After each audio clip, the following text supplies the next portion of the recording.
Saya persilakan Dr. William Campbell untuk memberikan tanggapan atas apa yang disampaikan Dr. Zakir Naik.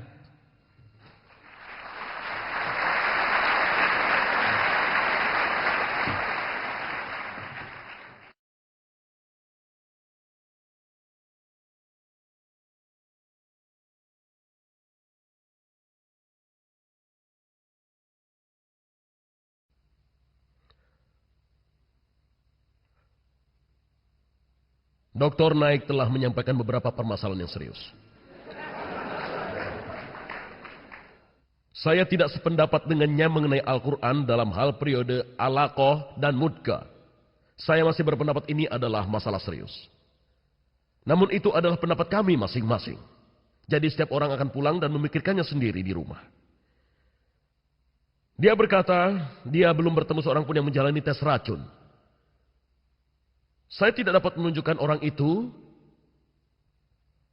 Maaf, karena dia telah bersama Tuhan. Tapi saya mempunyai teman Harry Rancliffe yang tinggal di sebuah kota di selatan Maroko. Dan salah satu bawahannya yang juga temannya mengundangnya makan siang, makan malam. Dan dia juga mengundang istri dan anak laki-lakinya. Namun ketika Harry hendak pergi, seseorang datang mengetuk pintu rumahnya dan berkata, orang itu akan meracunimu. Lalu mereka pergi. Harry mengutip ayat yang Anda baca ini dan dia memutuskan untuk pergi. Karena dia telah berjanji untuk datang. Dia tetap pergi, menunggu berharap ada saat yang tepat, yaitu saat pria itu masuk membawa kuskus sehingga dia dapat berbalik. Orang itu akan keluar dan dia dapat membalikkan kuskusnya. Namun kesempatan itu tidak terjadi. Jadi ia mengambilnya dan memakannya juga istrinya. Dia tidak mampu makan banyak dan mereka telah menyuapi anak mereka sebelum pergi. Namun Harry makan. Dan malam itu Harry merasa sakit di perutnya.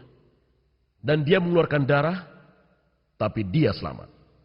Lalu 2 hari kemudian dia pergi, mengetuk pintu. Orang itu datang, membuka pintu dan wajahnya benar-benar pucat. Dan Harry mengucapkan terima kasih atas undangan makannya.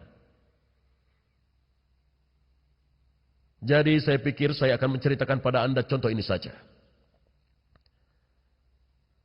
Tadi Anda mengatakan Yesus hanya dikirim bagi orang-orang Yahudi.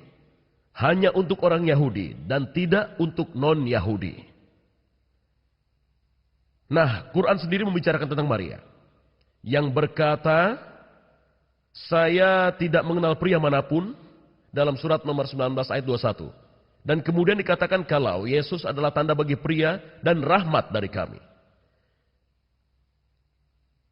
Dalam Matius ayat 9, seorang wanita datang dan mengoleskan minyak pada kaki Yesus. Dia berkata, kapanpun, dimanapun ajaran ini disampaikan di seluruh dunia, apa yang telah dilakukan wanita ini akan diceritakan. Dan dalam Matius 28, saat Yesus akan naik ke surga, dia berkata, pergilah ke seluruh penjuru dunia dan sampaikan ajaran ini. Namun ini bukan kontradiksi.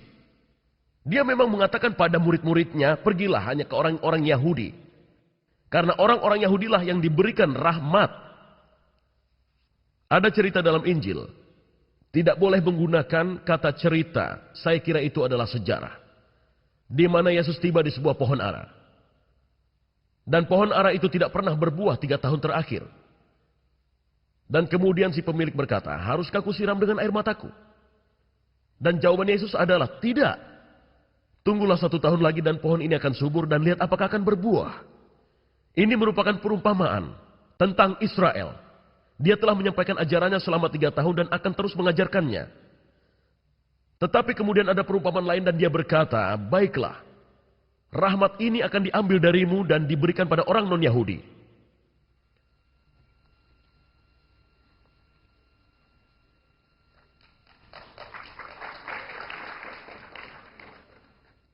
Dr. Naik telah menjelaskan tentang siang dan masa. Siang dalam Injil dapat juga diartikan masa yang lama, tidak harus 24 jam, seperti yang ingin dipaksakan Dr. Bucaille dalam bukunya. Dan saya percaya, kalau itu adalah periode waktu yang lama. Lalu ada masalah ini yang dia katakan, dan saya tidak menyangkalnya karena saya tidak memiliki jawabannya. Tapi saya ingin menyampaikan tentang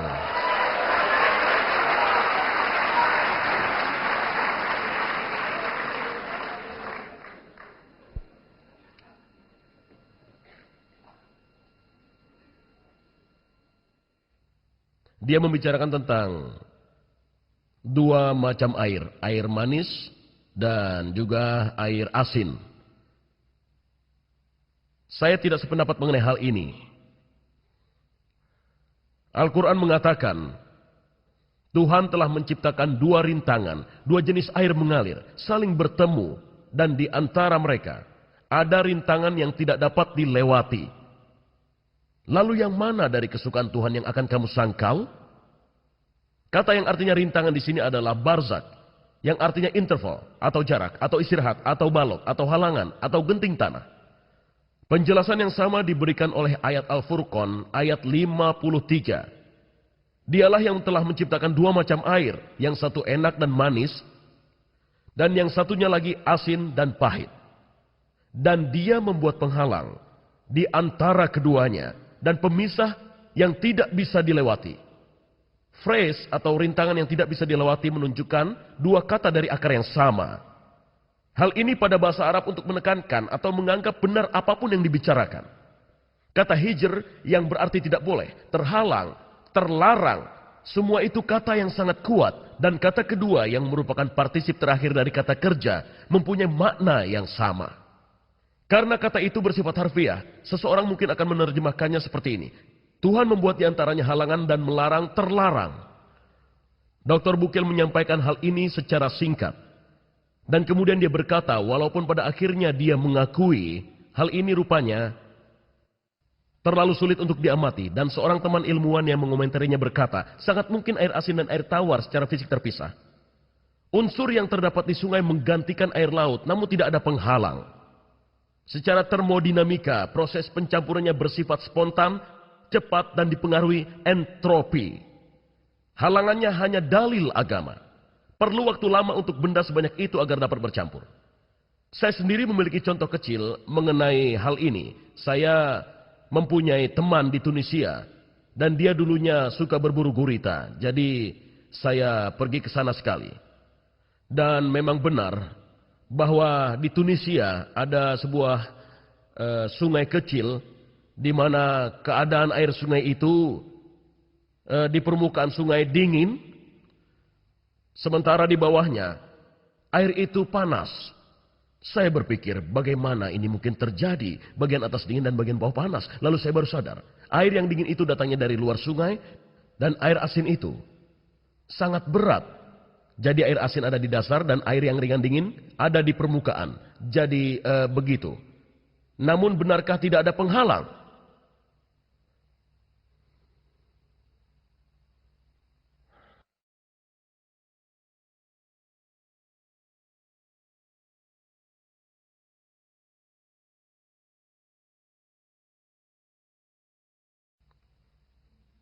Dr. Naik berbicara mengenai bahasa, dan tentu saja saya tidak dapat menjawab mengenai bahasa-bahasa di India.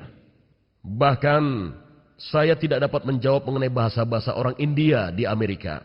Jadi tidak ada perbedaan antara India dan Amerika. Namun demikian, tempat yang Dr. Naik bicarakan dalam Bible atau Injil, para pengikut Nabi diberikan bahasa yang merupakan suatu anugerah. Akan tetapi bahasa-bahasa tersebut merupakan berbagai macam bahasa yang dikenal oleh orang-orang yang di sana. Bahasa tersebut bukanlah bahasa yang buruk. Apabila seseorang berasal dari Spanyol, maka Rasul akan berbicara padanya dengan bahasa asal orang tersebut. Apabila ada orang lain yang berasal dari Turki, Rasul lainnya akan berbicara dengan orang tersebut dengan bahasa asal orang tersebut, yaitu bahasa Turki.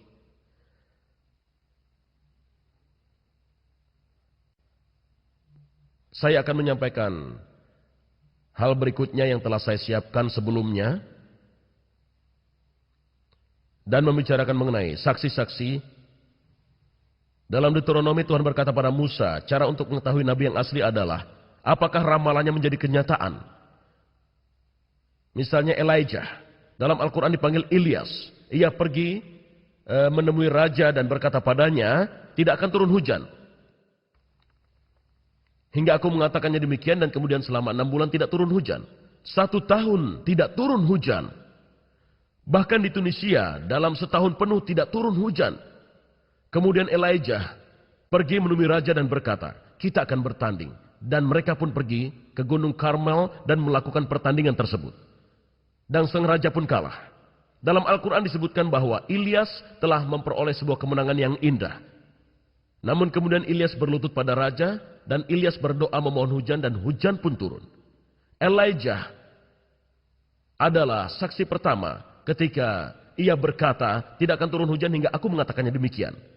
Ia adalah saksi pertama. Contoh lainnya adalah Isaiah 750 sebelum Masehi. Pada saat itu kaum Yahudi diasingkan dan Isaiah meramalkan bahwa kaum Yahudi akan dikirim ke pengasingan. Dan kemudian Sirus akan memulangkan kembali kaum Yahudi. Siapakah Sirus? 250 tahun kemudian Sirus, Raja Persia yang menyembah berhala, memulangkan kaum Yahudi kembali ke Israel. Kembali ke Palestina. Dan di London terdapat silinder Sirus yang mengisahkan tentang cerita tersebut. Jadi Anda dapat menanyakan sebuah pertanyaan, apakah Yesus menepati ramalan-ramalan? Apakah Yesus melakukan mukjizat? Apakah Yesus membuat ramalan-ramalan?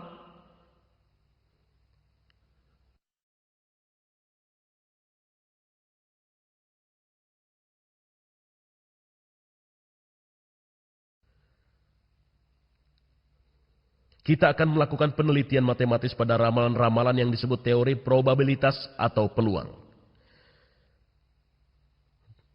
Dan kita akan menghitung kemungkinan ramalan-ramalan tersebut dapat menjadi kenyataan dengan hanya kebetulan. Suatu contoh dari hal ini adalah, misalkan Dr. Naik mempunyai 10 kaos dan saya tahu dia mempunyai sebuah kaos merah. Dan saya berkata, besok ia akan memakai kaos merah. Dan besoknya dia memakainya. Jadi kemudian saya berkata, saya seorang nabi. Semua teman saya berkata, tidak, hal itu hanya kebetulan. Misalkan Dr. Samuel Norman, beliau memiliki 2 pasang sepatu dan sepasang sandal. Keesokan harinya saya meramalkan kaos yang dipakai Dr. Naik, dan saya meramalkan bahwa Dr. Samuel Norman akan memakai sandalnya. Dan Dr. Sabil Ahmed memiliki 5 topi, dan saya berkata beliau akan memakai sorbannya. Kemungkinan-kemungkinan apakah yang saya miliki sehingga semua hal ini benar dengan hanya kebetulan? Sudah. Baiklah, Anda mengalihkan 110 dengan 15 dengan 13 dan Anda akan mendapatkan 150. Dan ini kemungkinan saya untuk mendapatkan hasilnya dengan keberuntungan. Bisakah slide-nya dihidupkan? Tolong, sebentar. Maksud saya layarnya diturunkan.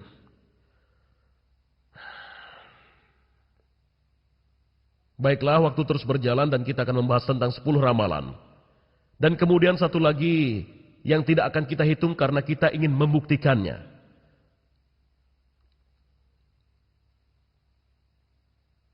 Ramalan yang pertama adalah ramalan dalam Jeremia.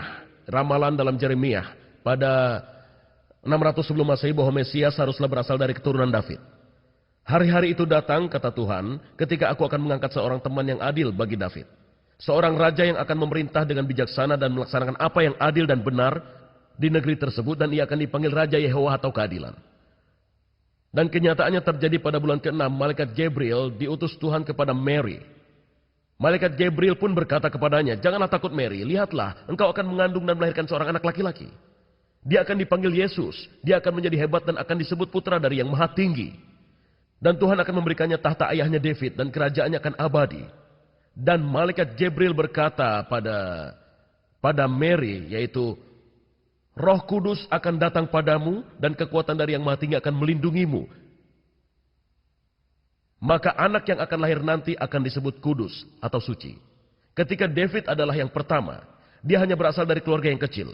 Tetapi setelah ia menjadi raja dan keluarganya menjadi terkenal, maka tiap orang akan mengingat bahwa sang raja mempunyai 50 sepupu. Jadi saya beranggapan bahwa satu dari 200 orang Yahudi berasal dari keluarga David.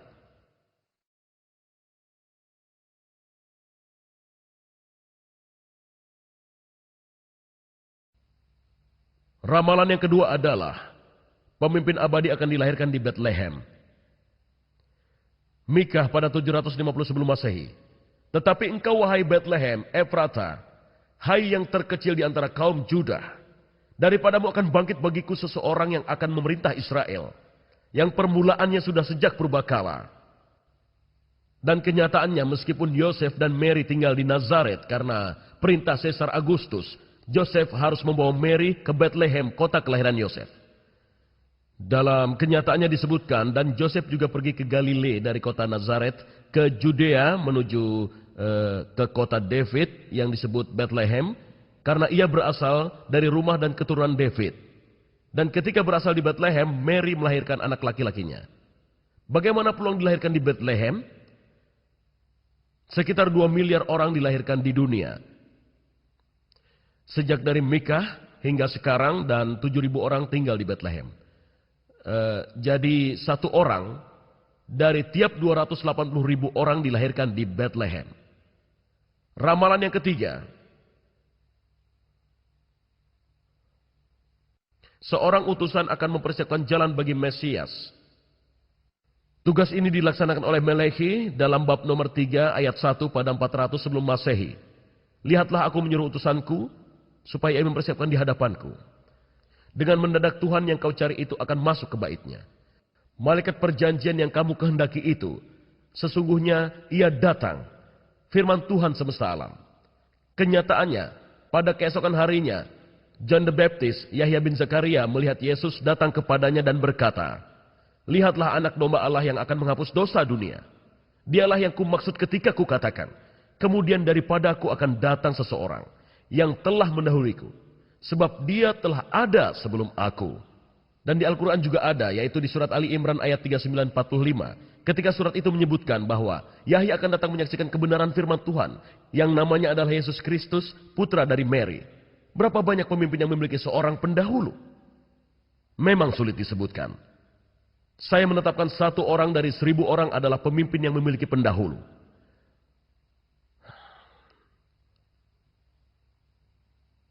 Ramalan yang keempat. Mesias akan melakukan banyak pertanda dan mukjizat. Dalam Isaiah 750 sebelum Masehi kita membaca, katakanlah kepada mereka yang sedang ketakutan hatinya, kuatlah dan jangan takut, Tuhanmu akan datang. Dan dia akan menyelamatkanmu. Kemudian mata orang buta akan melihat, telinga orang tuli akan mendengar. Dan kemudian kaki orang yang pincang bisa melompat seperti seekor rusa. Dan lidah orang yang bisu akan dapat berteriak gembira. Kenyataannya, The Gospel menegaskan sebagaimana juga Al-Quran bahwa Yesus melakukan banyak mukjizat. Bible menerangkan hanya 4 nabi yang melakukan banyak mukjizat, yaitu Moses, Elijah, Elisa, dan Yesus. Yesus adalah satu-satunya yang melakukan 4 macam mukjizat yang disebutkan dalam ramalan. Dan kadang-kadang, ia menyembuhkan semua orang yang datang kepadanya. Namun karena banyak orang muslim yang percaya bahwa terdapat 124.000 nabi, kita akan menggunakan angka tersebut dan mengatakan bahwa Yesus adalah 1 orang dari 124.000 nabi. Ramalan kelima. Di samping pertanda-pertanda tersebut, saudara laki-lakinya memusuhinya. Dalam syair David pada 1000 sebelum Masehi ia berkata, aku telah menjadi orang asing bagi saudara laki-lakiku, seseorang yang asing bagi putra ibuku. Dan John memberikan kenyataannya. Lalu saudara laki-lakinya berkata kepadanya, pergilah dari sini dan pergilah ke Judea. Karena saudara laki-lakinya tidak percaya padanya. Pertanyaan yang muncul, satu dari berapa banyak pemimpinkah yang mengetahui bahwa keluarganya memusuhinya? Memang banyak raja yang dijatuhkan oleh keluarganya sendiri. Sehingga kita akan berkata 1 dari 5 atau 2 dari 10 pada kekuatan pertama. Dan ramalan ke-6. Diberikan oleh Zakaria pada 520 sebelum Masehi. Bersorak-soraklah dengan nyaring, hai putri Sion. Bersorak-sorailah, wahai putri Yerusalem. Lihat rajamu datang kepadamu, ia adil dan jaya. Ia lemah lembut dan mengendarai seekor keledai. Kenyataannya, keesokan harinya kerumunan besar orang mengambil batang-batang daun palem dan pergi keluar menemuinya dan berteriak, Hosana! Terberkatilah ia yang datang dengan nama Tuhan. Terberkatilah Raja Israel. Dan Yesus menemukan seekor keledai muda dan duduk di atasnya. Sesungguhnya Yesus memilih duduk di atas keledai. Hal tersebut bukanlah suatu mukjizat. Hal tersebut bukanlah sesuatu yang luar biasa. Namun kerumunan itu ada di sana dan mereka datang dan memuji Yesus dan berkata, terberkatilah ia yang datang dengan nama Tuhan. Berapa banyak pemimpin yang datang ke Yerusalem? Berapa banyak pemimpin ke Yerusalem dengan menunggang seekor keledai? Pada zaman sekarang para pemimpin datang dengan naik mobil Mercedes. Hanya satu pemimpin dari 100 pemimpin. Ramalan ketujuh, Yesus meramalkan kehancuran gereja. Ia sendiri yang memberikan ramalan tersebut. Yesus berkata hal itu akan terjadi pada suatu waktu pada 30 Masehi.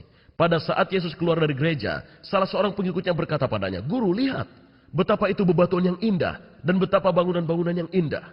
Dan Yesus berkata, "Apakah kau melihat bangunan-bangunan yang luar biasa itu? Tidak akan ada satupun yang akan tersisa yang tidak akan dihancurkan." Dalam kenyataannya, sekitar 40 tahun kemudian pada abad 70 Masehi, seorang jenderal Roma, Titus, menawan Yerusalem setelah pengepungan yang lama. Titus berniat untuk mempertahankannya, namun kaum Yahudi membakarnya. Karena kaum Yahudi memberontak, maka wajar bila mereka dihancurkan. Jadi, menurut saya satu peluang dari 5. Ramalan ke-8, Mesias akan disalib. Dalam Mazmur, David menulis pada tahun 1000 sebelum Masehi, "Sekelompok orang jahat telah mengepungku, mereka memaku tangan dan kakiku."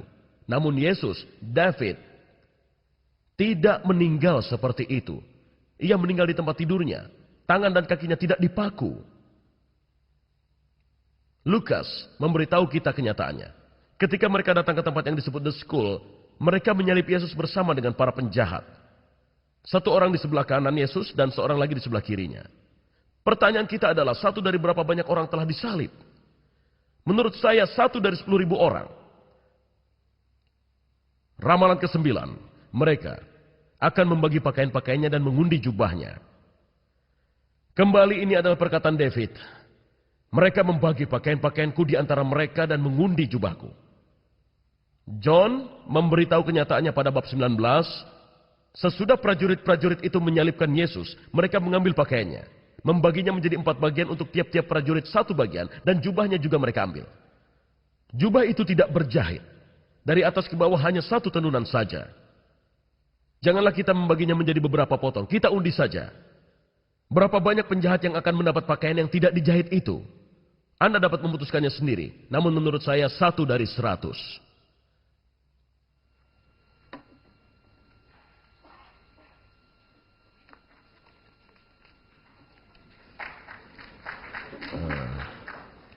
Ramalan ke-10.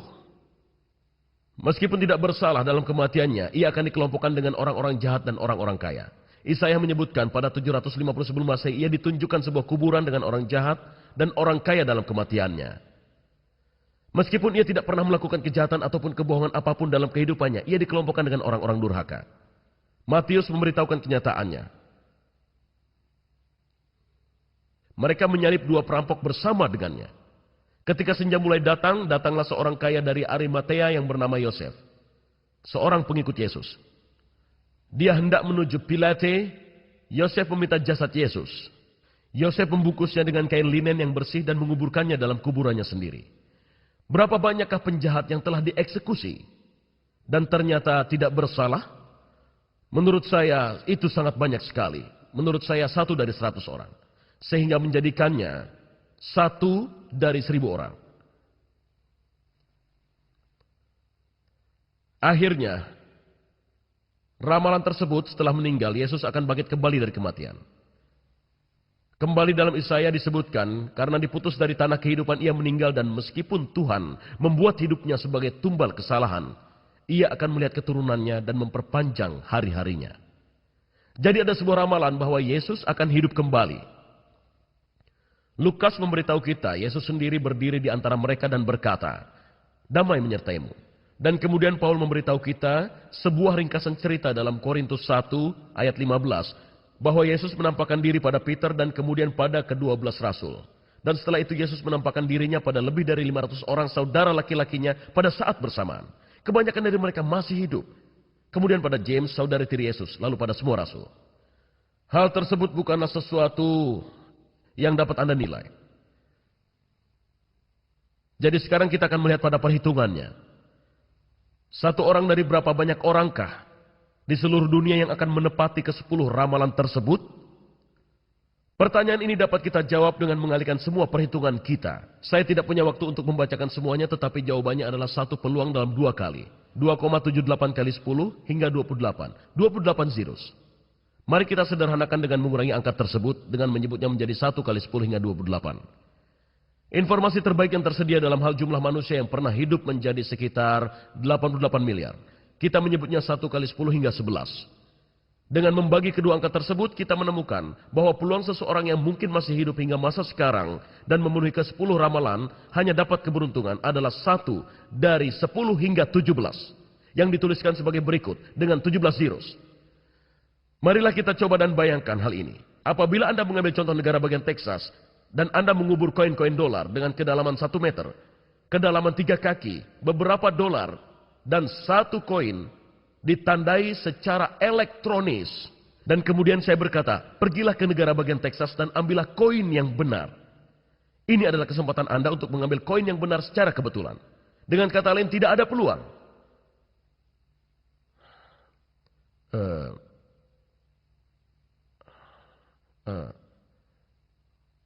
Saya mengalami kesulitan.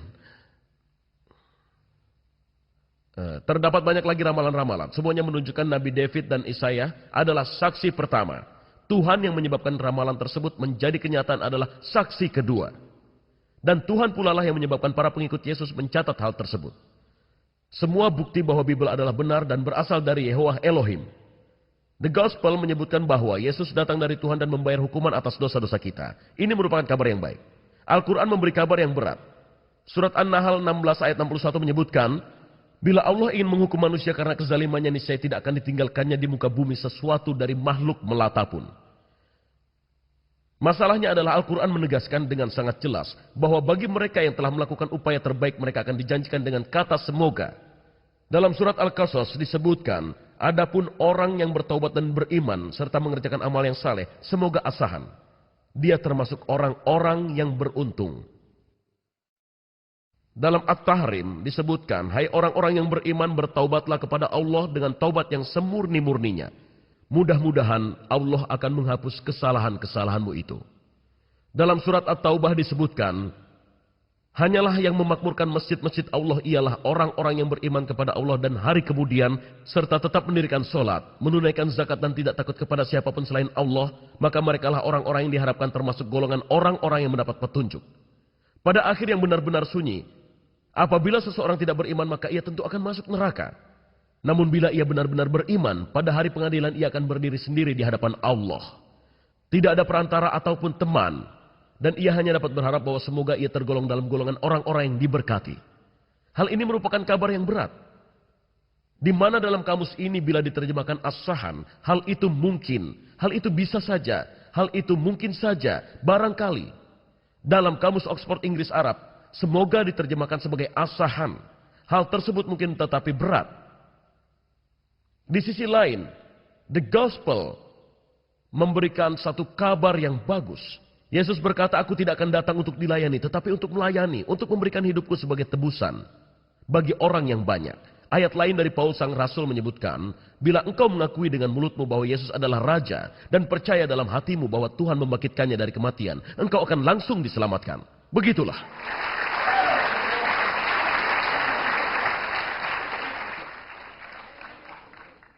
Ini merupakan berita indah yang menggembirakan. Anda menyimak bersama saya ramalan-ramalan yang menjadi kenyataan sebagai bukti-bukti. Ada 500 orang yang menyaksikan Kristus setelah ia bangkit dari kematian. Ada banyak temuan arkeologi yang menguatkan Bible. Saya menyerukan kepada Anda untuk secepatnya mendapatkan Bible dari The Gospel. Bacalah. Anda akan menemukan kabar yang menggembirakan untuk jiwa Anda. Semoga Tuhan memberkati Anda semua. Terima kasih.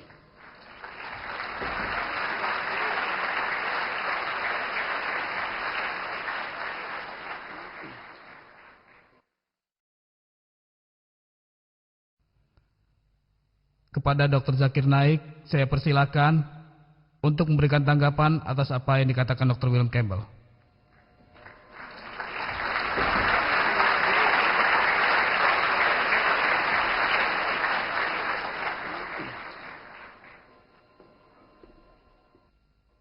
Alhamdulillah. Wassalatu wassalam ala Rasulillah wa ala alihi wa sahbihi ajmain. Amma ba'du. A'udzubillahi minasyaitonirrajim. Bismillahirrahmanirrahim. Afala yatadabbaruna al-Qur'an walau kana min indi ghairillah lawajadu fihi ikhtilafan katsira. Bismillahirrahmanirrahim. Rabbis rohli sodri wa yassir li amri wahlul 'uqdatam min lisani yafqahu qawli. Yang terhormat Dr. William Campbell, para hadirin lainnya, tetua saya, dan saudara-saudari sekalian. Sekali lagi saya menyambut Anda sekalian dengan salam Islami. Assalamualaikum warahmatullahi wabarakatuh. Semoga berkat dan rahmat Tuhan yang Maha Besar bersama Anda semua. Dr. William Campbell hanya menyinggung 2 poin dari 22 poin yang saya buat. Hanya 2.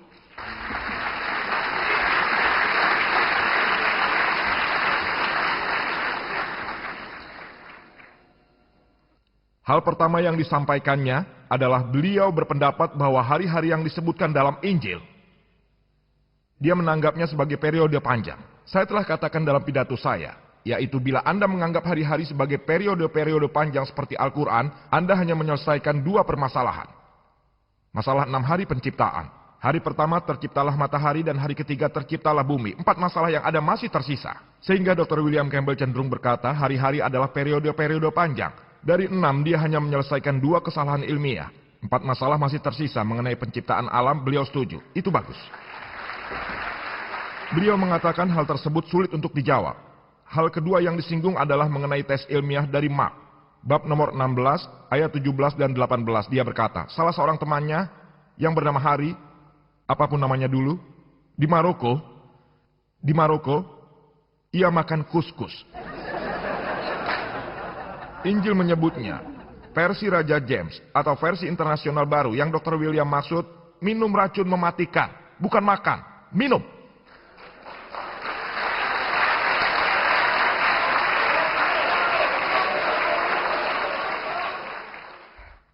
Saya tidak keberatan, bahkan bila ada seseorang makan racun mematikan juga tidak masalah. Tapi itu hanya 1 orang di Maroko. Yang saya tahu, 2 miliar orang Kristen ada di dunia. Tak seorang pun yang dapat selamat. 1 dari 2 miliar orang. Saya rasa Dr. William Campbell adalah seorang penganut Kristen yang taat. Saya memintanya untuk melakukan tersebut, bukan temannya yang telah meninggal.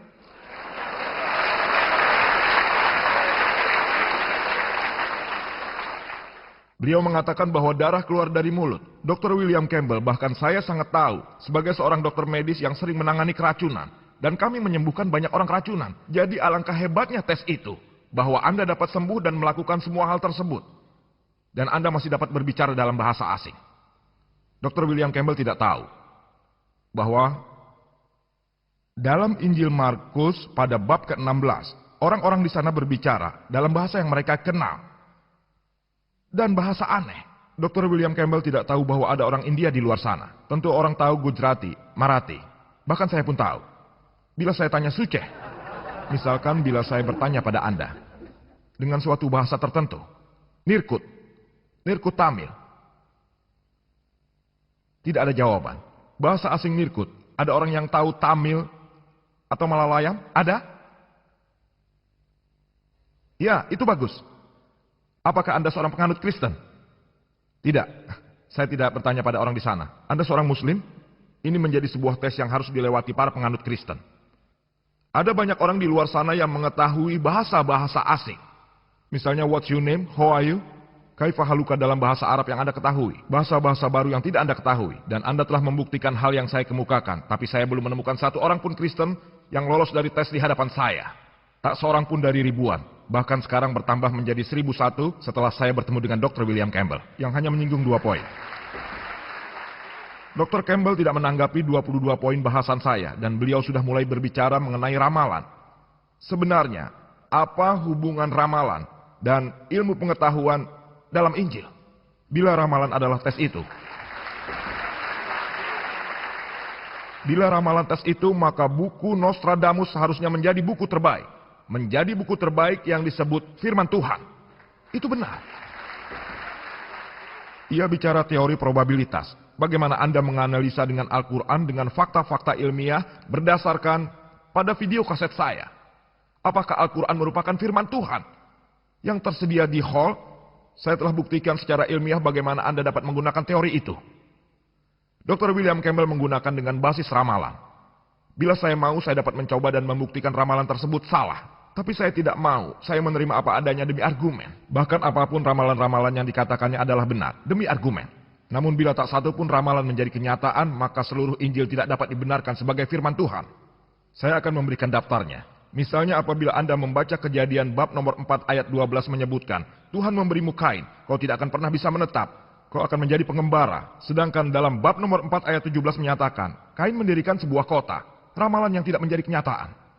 Dan bila Anda membaca Yeremia bab nomor 36 ayat 30 menyebutkan, Yoyakin ayah Yoyakin, tak seorang pun akan bisa menguasai tahtanya.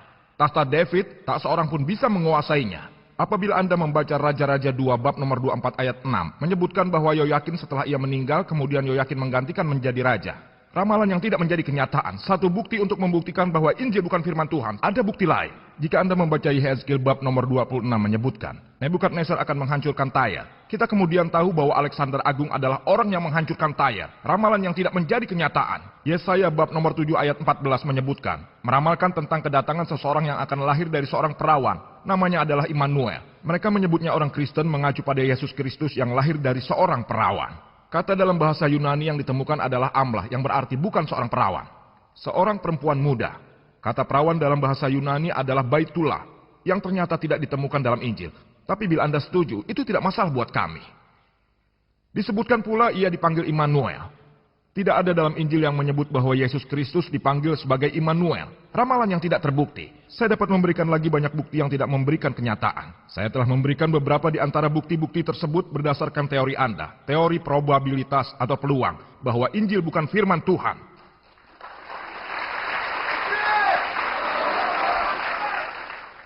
Dr. William Campbell mengatakan, berdasarkan Quran, Ilyas memenangkan perang. Berdasarkan Injil, Ilyas kalah dalam perang. Apapun itu.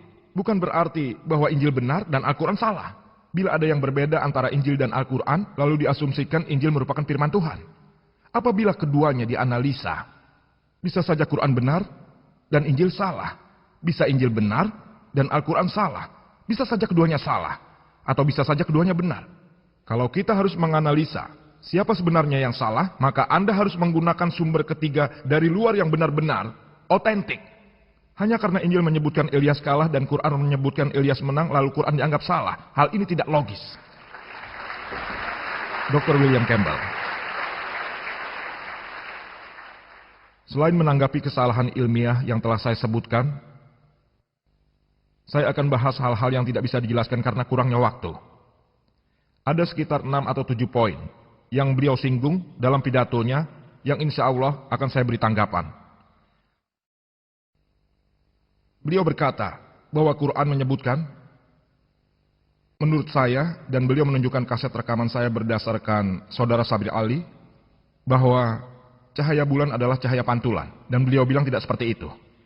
Saya akan mengutip lagi, bahwa Al-Quran menyebutkan dalam surat Furqan 25 ayat 61, bahwa Maha Suci Allah yang menjadikan langit di gugusan bintang-bintang, dan dia menjadikan juga padanya matahari dan bulan yang bercahaya. Munir dalam bahasa Arab digunakan untuk bulan adalah kamar, yang dideskripsikan sebagai munir atau nur yang berarti pantulan cahaya.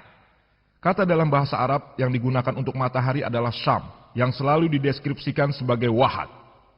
Dia yang berarti obor yang bersinar. Sebuah cahaya kemenangan. Saya dapat memberikan referensi surat Nuh 71 ayat 15 dan 16, surat Yunus 10 ayat 5, dan seterusnya.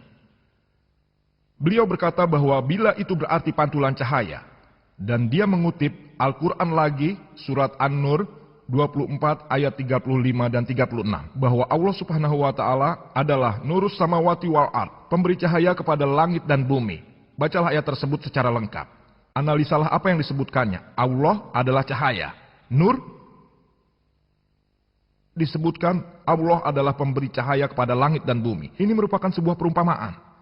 Sebuah relung yang di dalamnya terdapat sebuah lampu. Kata itu ada di sana.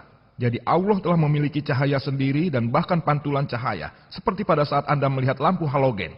Di dalam lampu seperti sebuah sirat. Tetapi reflektornya seperti rembulan yang memantulkan cahaya. Lampu tersebut tabungnya memiliki cahaya sendiri. Tetapi reflektor lampu halogen memantulkan cahaya. Sehingga kedua komponen itu adalah satu. Masya Allah, Alhamdulillah. Di samping memiliki cahaya sendiri seperti yang disebutkan Quran, di dalam relung terdapat sebuah lampu. Dan lampu tersebut cahaya dari Allah, yang merupakan cahayanya sendiri. Allah memantulkan cahayanya sendiri. Dr. William Campbell mengatakan Al-Quran menyebutkan bahwa Al-Quran adalah nur. Al-Quran memantulkan cahaya. Tentu saja Quran memantulkan cahaya dan perlindungan Allah Subhanahu wa taala. Muhammad Shallallahu alaihi wasallam sebagai sirat itu benar. Hadis memberikan tuntunan dan pedoman kepada kita. Jadi Muhammad juga merupakan nur dan juga beliau adalah sirat. Alhamdulillah. Beliau memiliki pengetahuan sendiri, alhamdulillah. Beliau mendapatkan perlindungan dari Allah, alhamdulillah juga. Jadi bila Anda menggunakan kata nur sebagai cahaya pantulan dan sirat sebagai cahaya pantulan, alhamdulillah juga. Anda dapat membuktikan secara ilmiah bahwa cahaya rembulan bukanlah merupakan cahaya rembulan itu sendiri, tapi merupakan cahaya pantulan. Hal lain yang diangkat oleh Dr. William Campbell adalah mengenai surat Al-Kahfi 18 ayat 86, bahwa Zulkarnain melihat matahari terbenam dalam air laut yang berlumpur hitam. Tidak ilmiah. Kata dalam bahasa Arab yang digunakan dalam ayat tersebut adalah wajada, yang berarti terlihat oleh Zulkarnain. Dan Dr. William Campbell mengetahui bahasa Arab. Bila Anda melihat kamus, arti kata wajada adalah terlihat. Jadi Allah Subhanahu wa taala juga menjelaskan apa yang terlihat oleh Zulkarnain. Apabila Anda membuat suatu pernyataan bahwa siswa di kelas mengatakan 2 tambah 2 5 dan Anda berkata, "Oh, Zakir mengatakan 2 tambah 2 5." Saya tidak mengatakan. Saya memberitahu siswa di kelas mengatakan 2 tambah 2 5. Saya tidak salah, siswa yang salah. Ada berbagai macam cara untuk mencoba dan menganalisa ayat ini. Salah satu caranya adalah menurut Muhammad Asad, bahwa wajada berarti hal yang terlihat oleh Zulkarnain. Pokok permasalahan kedua. Kata dalam bahasa Arab yang digunakan adalah maghrib. Dan itu bisa menunjukkan waktu dan juga tempat. Ketika kita mengatakan matahari terbenam dapat digunakan untuk menunjukkan waktu. Matahari terbenam pada pukul 7 sore. Bila saya mengatakan matahari terbenam di sebelah barat, saya menggunakan kata itu untuk tempat. Tapi jika saya menggunakan kata maghrib, berarti saya menunjukkan waktu. Menunjukkan waktu. Maka, Zulkarnain tidak tiba di tempat matahari terbenam. Masalah terselesaikan. Selanjutnya Anda bisa selesaikan dengan berbagai cara. Bahkan Dr. William Campbell berkata, tidak. Pemikiran dasarnya terlalu berlebihan, itu bukanlah terlihat oleh, itu sebenarnya seperti ini. Mari kita analisa lebih lanjut. Ayat Al-Quran menyebutkan matahari terbenam dalam air laut yang berlumpur hitam. Sekarang kita tahu, ketika kita menggunakan kata-kata matahari yang terbit dan terbenam, apakah matahari yang terbit? Secara ilmiah matahari tidak terbit dan juga tidak terbenam. Kita mengetahui bahwa matahari tidak terbenam sama sekali. Itu rotasi bumi yang memunculkan matahari yang terbit dan juga terbenam. Namun, bila Anda membaca surat kabar harian yang menyebutkan matahari terbit pada pukul 6 pagi, terbenam pukul 7 sore, oh, surat kabar tersebut salah, tidak ilmiah. Bila saya menggunakan kata bencana, oh, di sana terjadi bencana. Bencana berarti sejumlah kecelakaan. Jadi, ketika saya berkata bencana ini, maka tiap orang tahu yang saya maksud adalah sebuah kesengsaraan atau kecelakaan besar, bukan mengenai bintang jahat. Saya dan Dr. William Campbell tahu, ketika orang sedang marah, kami menyebutnya orang gila. Benar atau tidak? Paling tidak saya percaya Dr. William Campbell juga begitu. Kita menyebut orang tersebut gila. Dia sedang marah. Apakah arti dari orang gila? Itu berarti tertabrak rembulan. Bagaimanapun bahasa bisa berubah, seperti halnya dengan matahari terbit.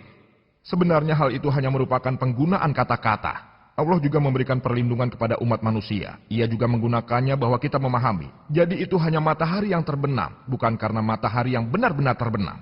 Jadi terbuktilah bahwa ayat dalam Al-Quran, surat Al-Kahfi 18 ayat 86 tidak berlawanan dengan perkembangan ilmu pengetahuan. Dan hal itu hanya cara bagaimana orang menyampaikannya. Ia mengutip surat Al-Furqan 25 ayat 45 dan 46 bahwa bayang-bayang memanjang. Kalau dia menghendaki, bayang-bayang itu akan tetap. Di dalam bukunya beliau menyebutkan, apakah matahari bergerak? Di ayat mana yang menyebutkan matahari bergerak? Al-Furqan 25 ayat 45 dan 46 tidak menyebutkan bahwa matahari bergerak. Beliau menuliskan di dalam bukunya. Kita diajarkan di sekolah dasar, dan beliau juga mengatakan hal tersebut dalam pidatonya. Hal ini disebabkan rotasi bumi, bahwa bayangan memanjang dan menjadi kecil. Namun, apa yang disebutkan dalam Al-Quran, matahari petunjuk atas bayang-bayang itu. Zaman sekarang, orang tidak bersekolah pun tahu bahwa bayangan disebabkan oleh cahaya matahari. Jadi, kalau orang yang tidak bersekolah pun tahu bahwa bayangan disebabkan oleh cahaya matahari, jadi Al-Quran sempurna karena tidak menyebutkan matahari bergerak dan bayangannya menjadikannya seperti itu. Dia meletakkan kata-katanya sendiri pada Al-Quran. Matahari adalah petunjuk. Matahari mempengaruhi bayangan. Tanpa cahaya matahari, Anda tidak dapat memperoleh bayangan. Ya, Anda bisa memperolehnya dari lampu, tapi hal itu berbeda. Namun di sini hal itu berkaitan dengan bayangan yang Anda lihat yang bergerak, memanjang dan menjadi pendek. Dr. William Campbell membahas tentang kematian Sulaiman. Surat Sabah 34, 12-14 menyebutkan, bayangkan, seseorang yang berdiri dengan tongkat, ia meninggal dan tak seorang pun tahu. Dan seterusnya. Berikut ini adalah beberapa cara untuk menjelaskannya. Poin 1, Sulaiman. Dia Nabi Tuhan. Hal tersebut merupakan mukjizat. Ketika Injil menyebutkan bahwa Yesus Kristus dilahirkan oleh seorang perawan, manakah yang lebih sulit dibayangkan? Dilahirkan seorang perawan, menghidupkan orang mati, atau berdiri dengan tongkat untuk waktu yang sangat lama? Mana yang lebih sulit? Jadi ketika Tuhan menunjukkan mukjizatnya kepada seorang nabi yang bernama Sulaiman, atau Musa dengan membelah laut, beliau melempar tongkat, dan tongkatnya jadi ular. Injil dan Quran menyebutkannya. Lalu mengapa Tuhan tidak boleh membiarkan seseorang beristirahat untuk waktu yang lama? Saya telah memberikan pada Dr. William Campbell jawaban yang berbeda. Tidak ada di dalam Al-Quran yang menyebutkan bahwa Sulaiman beristirahat dengan tongkat untuk waktu yang lama. Tidak ada di bagian manapun. Hanya disebutkan bahwa binatang barangkali, beberapa orang menyebutnya semut barangkali, muncul dan memakan. Jadi sangat mungkin. Mungkin Sulaiman meninggal begitu saja. Dan seekor binatang barangkali telah menyenggol tongkat tersebut, dan Sulaiman pun tersungkur. Namun saya mengasumsikan, saya menggunakan pendekatan konflik dengan Al-Quran.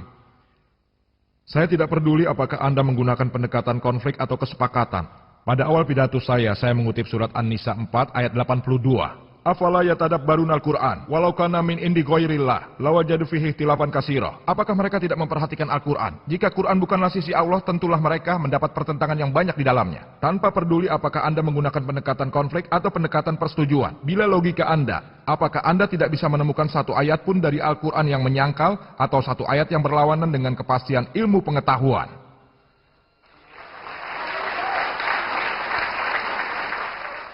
Saya sependapat dengan Dr. William Campbell bahwa Sulaiman berdiri untuk waktu yang lama. Jawabannya diberikan pada ayat yang sama, bahwa setelah Sulaiman tersungkur, para jin berkata, bila kita mengetahui bahwa Sulaiman alaihi salam akan meninggal, kita tidak perlu bekerja dengan giat, menunjukkan bahwa para jin tidak memiliki ilmu gaib. Mereka tidak tahu hal yang tidak terlihat. Karena para jin menganggap mereka sangat hebat, sehingga Allah memberikan pelajaran dan mereka tidak memiliki ilmu gaib. Dr. William Campbell membahas proses produksi susu. Dalam surat An-Nahl 16 ayat 66, orang pertama yang membahas tentang sirkulasi darah adalah Ibnu Nafis. Dan pada 600 tahun setelah wahyu Al-Quran, dan 400 tahun setelah Ibnu Nafis, William Harvey menyebarluaskannya ke dunia barat. Itu 1000 tahun setelah turunnya Al-Quran. Makanan yang Anda makan menuju usus. Dari usus, sari-sari makanan menuju berbagai organ tubuh melalui aliran darah. Berulang kali melalui sistem pembuangan utama liver. Bahkan makanan mencapai kelenjar pencernaan yang bertanggung jawab untuk pembentukan susu.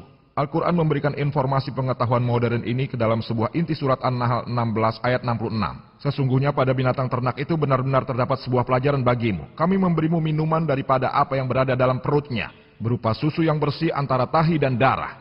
Susu yang mudah ditelan bagi orang-orang yang meminumnya.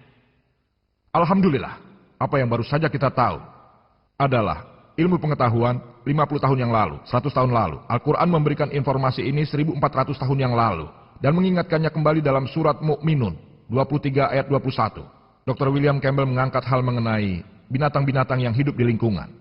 Quran surat An'am 6 ayat 38. Dan tiadalah binatang-binatang yang ada di bumi dan burung-burung yang terbang dengan kedua sayapnya, melainkan umat seperti kamu. Dr. William mengatakan, Anda tahu laba-laba yang membunuh pasangannya dan ayahnya, dan seterusnya? Apakah kita juga membunuh, dan singa pun juga membunuh, dan begitu pula gajah? Ia berbicara mengenai perilaku binatang. Al-Quran tidak menunjukkan tentang perilaku tersebut. Apabila Dr. William tidak dapat memahami Al-Quran, maka tidak lantas berarti Al-Quran salah. Al-Quran menyebutkan, mereka hidup dalam komunitas, membahas mengenai binatang dan burung yang hidup berkelompok dalam komunitas. Halnya manusia, ayat tersebut tidak membahas perilaku.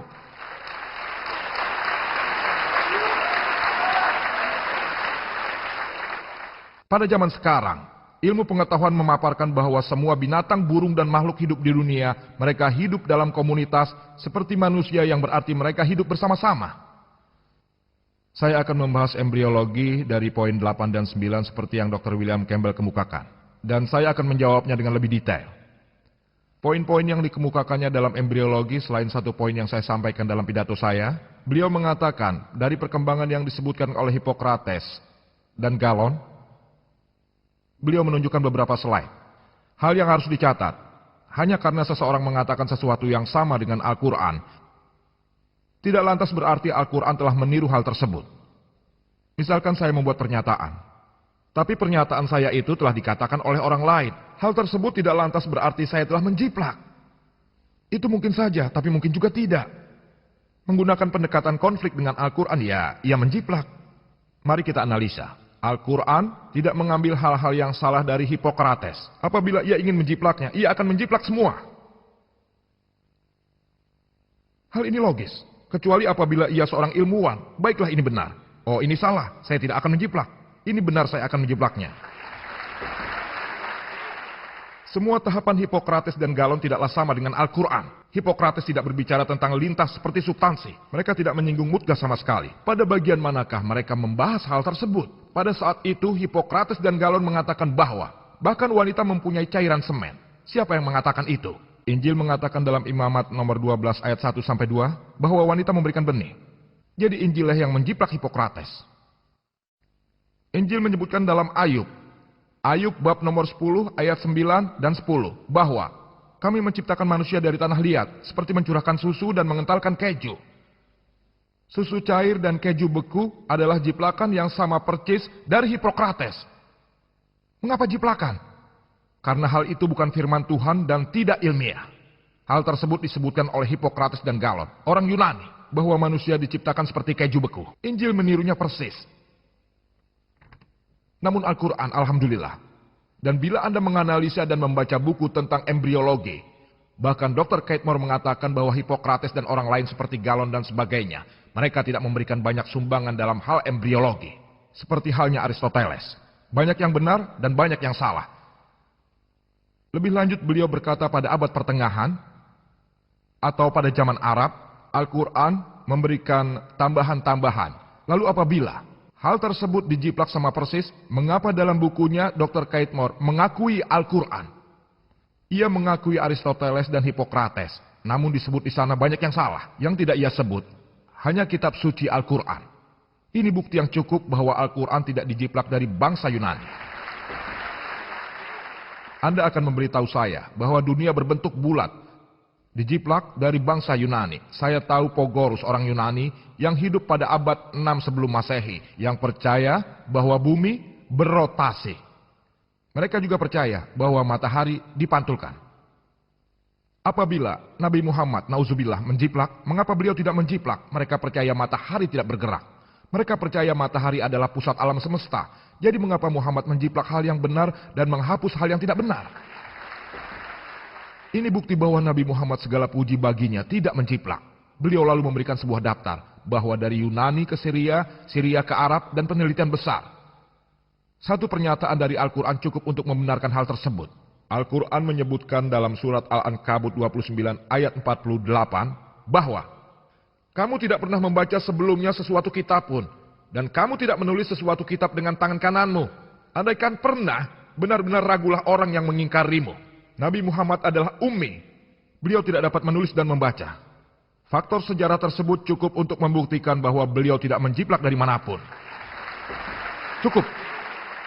Bayangkan, bahkan seorang ilmuwan yang sangat pandai membaca dan menulis tidak dapat melakukan hal tersebut. Tapi Allah dapat membuat Nabi yang terakhir sebagai seorang ummi.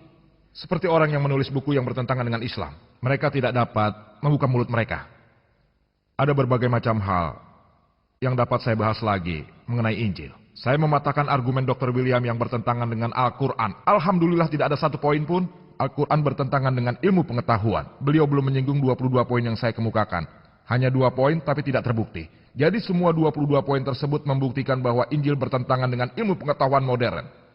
Poin ke-23 dalam bidang zoologi. Dalam bidang zoologi disebutkan dalam Imamat bab nomor 11 ayat 6. Bahwa kelinci adalah seekor pemamah biak.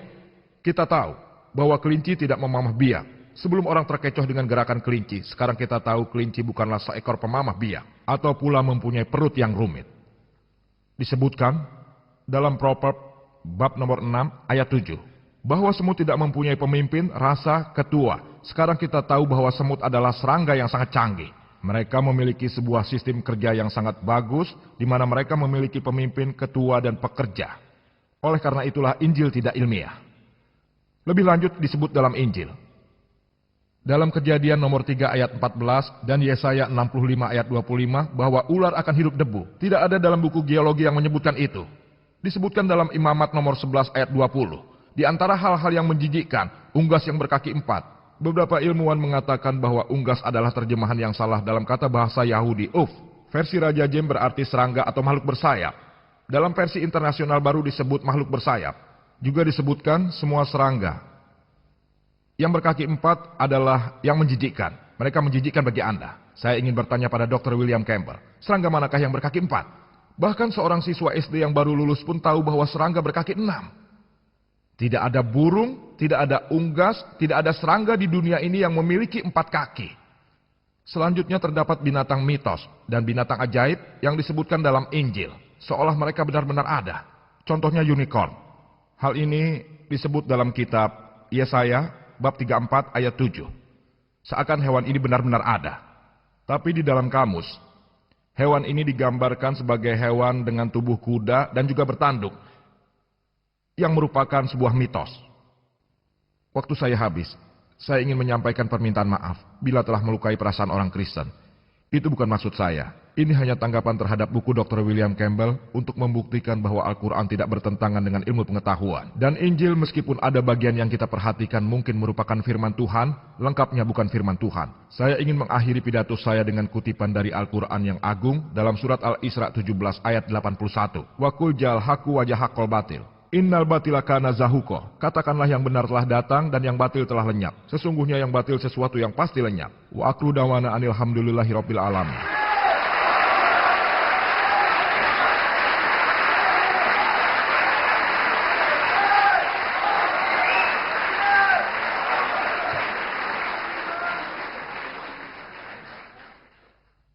Terima kasih kepada Dr. Campbell, Dr. Zakir Naik, atas presentasi Anda. Demikian juga atas tanggapannya. Akhirnya kami akan menyelenggarakan sesi partisipasi hadirin, yaitu sesi tanya jawab. Untuk memaksimalkan manfaat dalam waktu yang terbatas yang kita miliki, kira-kira 60 menit, kami menginginkan peraturan berikut ini dapat ditaati oleh para hadirin. Pertanyaan Anda harus mengenai topik pembicaraan, Al-Quran dan Bible dilihat dari sudut pandang ilmu pengetahuan. Pertanyaan yang di luar topik tersebut tidak akan ditanggapi. Harap ajukan pertanyaan Anda dengan jelas dan tidak berbelit-belit. Ini bukan saatnya untuk memberikan kuliah. Demikian pula untuk pertanyaan bantahan bagi para penanya. Dr. William Campbell dan Dr. Zakir Naik harus menjawab pertanyaan tersebut dengan jelas dan tiap jawaban tidak boleh lebih dari 5 menit. 4 mikrofon telah disediakan di auditorium untuk pertanyaan yang diajukan. 2 mikrofon yang di samping panggung untuk pria dan 2 mikrofon di bagian belakang, lorong yang di tengah untuk hadirin wanita. Bagi mereka yang ingin mengajukan pertanyaan kepada Dr. William Campbell, harap mengantri di belakang mikrofon di sebelah kiri saya. Hadirin pria di bagian depan, wanita di belakang. Dan bagi mereka yang ingin mengajukan pertanyaan kepada Dr. Zakir Naik, harap mengantri di belakang mikrofon di sebelah kanan saya. Hadirin pria di bagian depan, wanita di bagian belakang. Saya harap hadirin yang berada di balkon memaklumi kami. Kami senang ini adalah seminar yang dipenuhi para hadirin. Namun kami meminta kepada Anda yang ada di balkon, dipersilahkan turun untuk memberikan pertanyaan secara langsung melalui mikrofon apabila Anda ingin bertanya. Hanya 1 pertanyaan yang boleh disampaikan untuk setiap kesempatannya. Apabila ada pertanyaan yang kedua, mengantri dari belakang lagi untuk mengajukan pertanyaan itu. Untuk pertanyaan tertulis, melalui kartu indeks yang disediakan oleh para sukarelawan di lorong-lorong aula, akan diberikan kesempatan kedua setelah pertanyaan melalui mikrofon ditanggapi oleh para pembicara. Harap tuliskan kepada siapa pertanyaan tersebut diajukan, Dr. William Campbell atau Dr. Zakir Naik, agar pertanyaan tersebut dapat diletakkan pada kotak-kotak yang ada di hadapan Anda. Kotak transparan dengan nama Dr. William Campbell dan Dr. Zakir Naik letakkanlah di dalamnya, agar pertanyaan tersebut dapat dikocok oleh para koordinator dan para pembicara dapat memilih sendiri pertanyaan-pertanyaan tersebut secara acak. Kemudian akan diseleksi oleh panelis dari para pembicara untuk dilihat apakah pertanyaannya relevan dan sesuai dengan topik dan disetujui oleh para koordinator. Selanjutnya disampaikan melalui mikrofon para koordinator yang harus dijawab oleh para pembicara. Harap sebutkan nama dan profesi sebelum menyampaikan pertanyaan. Kami akan mengizinkan satu pertanyaan untuk tiap kesempatan secara jarum jam yang secara bergantian ditujukan kepada para pembicara. Misalnya, Dr. Campbell, pertanyaan pertama, Dr. Zakir Naik, pertanyaan kedua, lalu Dr. Campbell lagi, pertanyaan ketiga, dan Dr. Zakir Naik, pertanyaan keduanya. Seperti zigzag daripada model searah jarum jam, yaitu mikrofon yang telah diatur oleh para penyelenggara sesuai dengan kebijakan kami. Jadi pertanyaan pertama dari sebelah panggung, pertanyaan kedua dari sebelah panggung, pertanyaan ketiga dari bagian belakang sebelah kiri saya, dan pertanyaan keempat bagian belakang sebelah kanan saya, dan seterusnya. Kami semua akan menyediakan waktu kira-kira 40 menit untuk pertanyaan melalui mikrofon, dan selanjutnya kita akan meneruskannya dengan pertanyaan melalui kartu-kartu. Kita mulai pertanyaan pertama untuk Dr. William Campbell.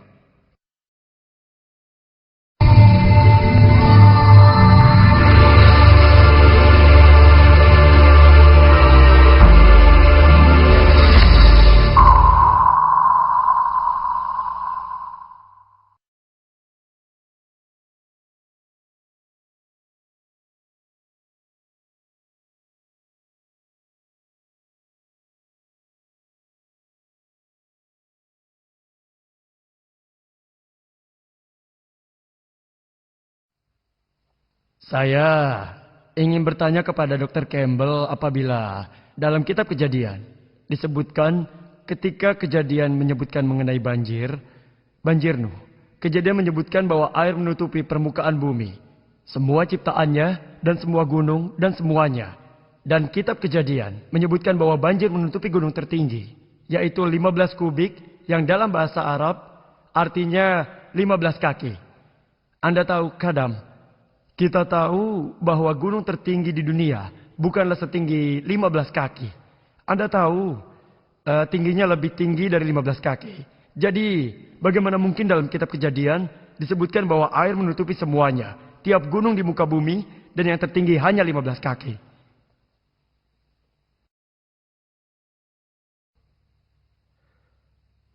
Terima kasih atas pertanyaan Anda. Saya rasa Genesis atau Kejadian menyebutkan bahwa banjirnya di atas gunung tertinggi. Bila gunung tertinggi 3000 meter, maka tinggi banjirnya 15 kaki. 15 kaki di atas gunung tersebut. Namun demikian... Pak William Campbell. Maaf saudara, kami tidak mengizinkan pertanyaan apapun pada saat proses tanya jawab sedang berlangsung. Jangan memberikan pertanyaan bantahan. Biarkan pembicara memberikan jawabannya dengan cara apapun yang dipilihnya. Terima kasih. Dan saya meneliti hal tersebut dalam Al-Quran. Saya pikir hal tersebut sebenarnya akan dipahami melalui sudut pandang yang sama. Karena hal tersebut disebutkan dalam surat 11 ayat 40. Sumber-sumber mata air di bumi mengalir dengan deras keluar dan gelombangnya seperti gunung. Dan kemudian disebutkan di tempat-tempat yang memberikan daftar nabi-nabi, tidak ada nabi sebelum Nuh. Dan saya juga mengetahui Adam barangkali adalah seorang nabi. Namun, jadi tidak ada satu pun tempat yang menyebutkannya. Dan ya, saya juga tahu hal tersebut juga disebutkan dalam Al-Quran bahwa seluruh dunia tertutupi air. Baiklah saudara. Sekarang pertanyaan untuk Dr. Zakir Naik. Bisakah tolong letakkan mikrofonnya? Dr. Zakir, Anda menyebutkan bahwa terdapat... Maaf ya. Pertanyaan kedua itu datangnya dari mikrofon sebelah kanan saya. Untuk Dr. Zakir Naik. Baiklah. Anda mengatakan kalau Allah memantulkan cahaya. Dan dia tercipta dari cahaya. Saya tidak begitu paham mengenai hal itu. Baiklah kalau begitu, saya rasa saudara yang bertanya, ia tidak mengerti akan penjelasan saya pada argumen bantahan kepada Dr. William Campbell mengenai Nur dan Allah. Al-Quran menyebutkan dalam surat An-Nur 24 ayat 34 bahwa Allah, Nurus samawati wal ard, adalah pemberi cahaya langit dan bumi. Ia adalah cahaya. Arti cahaya dalam Al-Quran adalah cahaya pantulan atau cahaya pinjaman. Sehingga ia bertanya apakah Allah sekalipun harus meminjam cahaya. Bila Anda membaca ayat tersebut menyebutkan bahwa hal itu merupakan perumpamaan sebuah relung. Di dalam relung ada lampu. Lampu memiliki cahaya sendiri. Hal tersebut berarti Allah memiliki cahayanya sendiri, seperti cahayanya sendiri yang juga dipantulkan. Cahaya Allah Subhanahu wa Ta'ala kembali dipantulkan oleh Allah Subhanahu wa Ta'ala sendiri, seperti lampu halogen yang Anda lihat di sini. Lampu itu punya tabung. Lampu yang Anda maksud seperti siraj atau wahaj atau dia, dan reflektornya sebagai munir atau nur, cahaya pinjaman atau pantulan cahaya.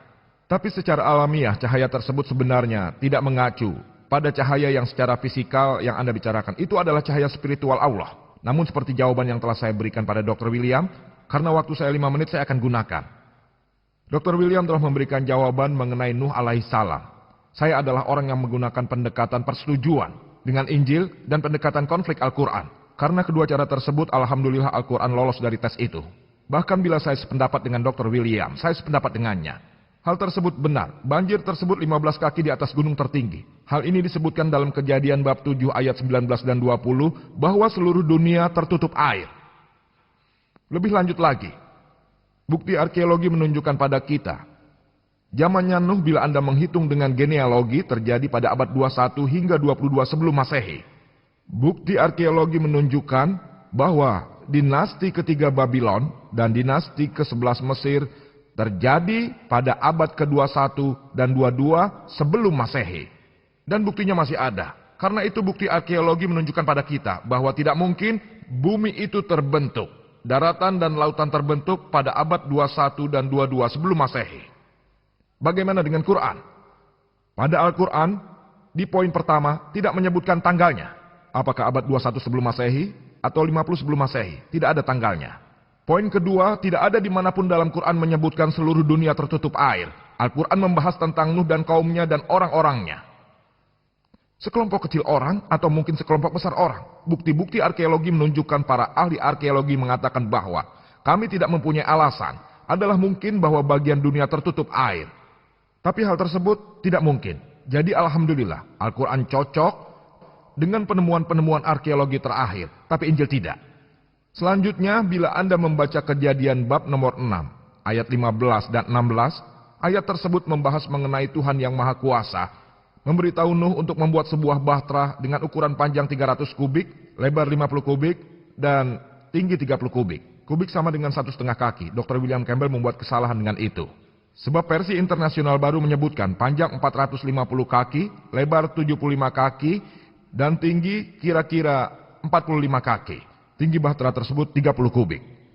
Bila Anda mengukurnya, bahtera itu memiliki volume kurang lebih 150.000 kaki kubik dan luas areanya 33.750 kaki. Injil menyebutkan bahtera tersebut memiliki 3 lantai. Lantai dasar, ruang penyimpanan 1 dan 2. Lalu kalikan 3, hasilnya adalah 101.250 kaki persegi.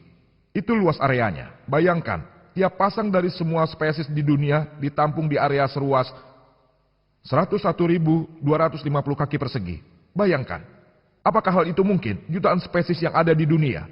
Bila saya katakan di dalam sini, ada 1 juta orang yang datang, Anda akan percaya? Saya ingat, saya rasa tahun lalu saya berceramah di Kerala. Di sana terdapat 1 juta orang. Itu adalah seminar terbesar yang pernah saya hadiri. 1 juta orang. Saya tidak dapat melihat bagian belakangnya. Bukan auditorium, tapi merupakan sebuah pantai yang besar dan saya tidak melihat seorang pun. Hanya beberapa orang yang ada di depan. Itu adalah semuanya. Bandingkan dengan 1 juta orang. Bila Anda melihat rekaman, Anda bisa menyadari 1 juta orang. Agak mirip dengan Arafat. Anda bisa lihat 2,5 juta di Arafat. Dalam area yang luasnya 101.250 kaki persegi atau 150 kaki kubik. Hal itu tidak mungkin, saudara. Dan di sana mereka tinggal selama 40 hari. Makan dan buang air. Bila dikatakan 1 juta orang di tempat ini, apakah Anda akan percaya? Jadi secara ilmiah ada beberapa hal di mana terdapat kesalahan-kesalahan ilmiah yang jelas dalam Injil. Bisakah kita mendengarkan pertanyaan berikutnya untuk Dr. Campbell? Dari mic bagian belakang. Dr. Naik, Anda mengatakan... Tidak, maaf. Pertanyaan ini ditujukan pada Dr. Campbell. Anda harus menunggu Silakan dulu. bagi Anda yang ingin mengajukan pertanyaan untuk Dr. Campbell. Ya, saya ingin mengajukan pertanyaan ini, atau lebih tepatnya tes ini, kepada Dr. William Campbell. Mengapa Anda tidak mencoba tes falsifikasi pada Injil yang diberikan pada kitab Mark, bab 16, ayat 17 dan 18. Dan membuktikannya kepada para penonton di sini, sekarang juga, bahwa Anda seorang penganut Kristen yang taat.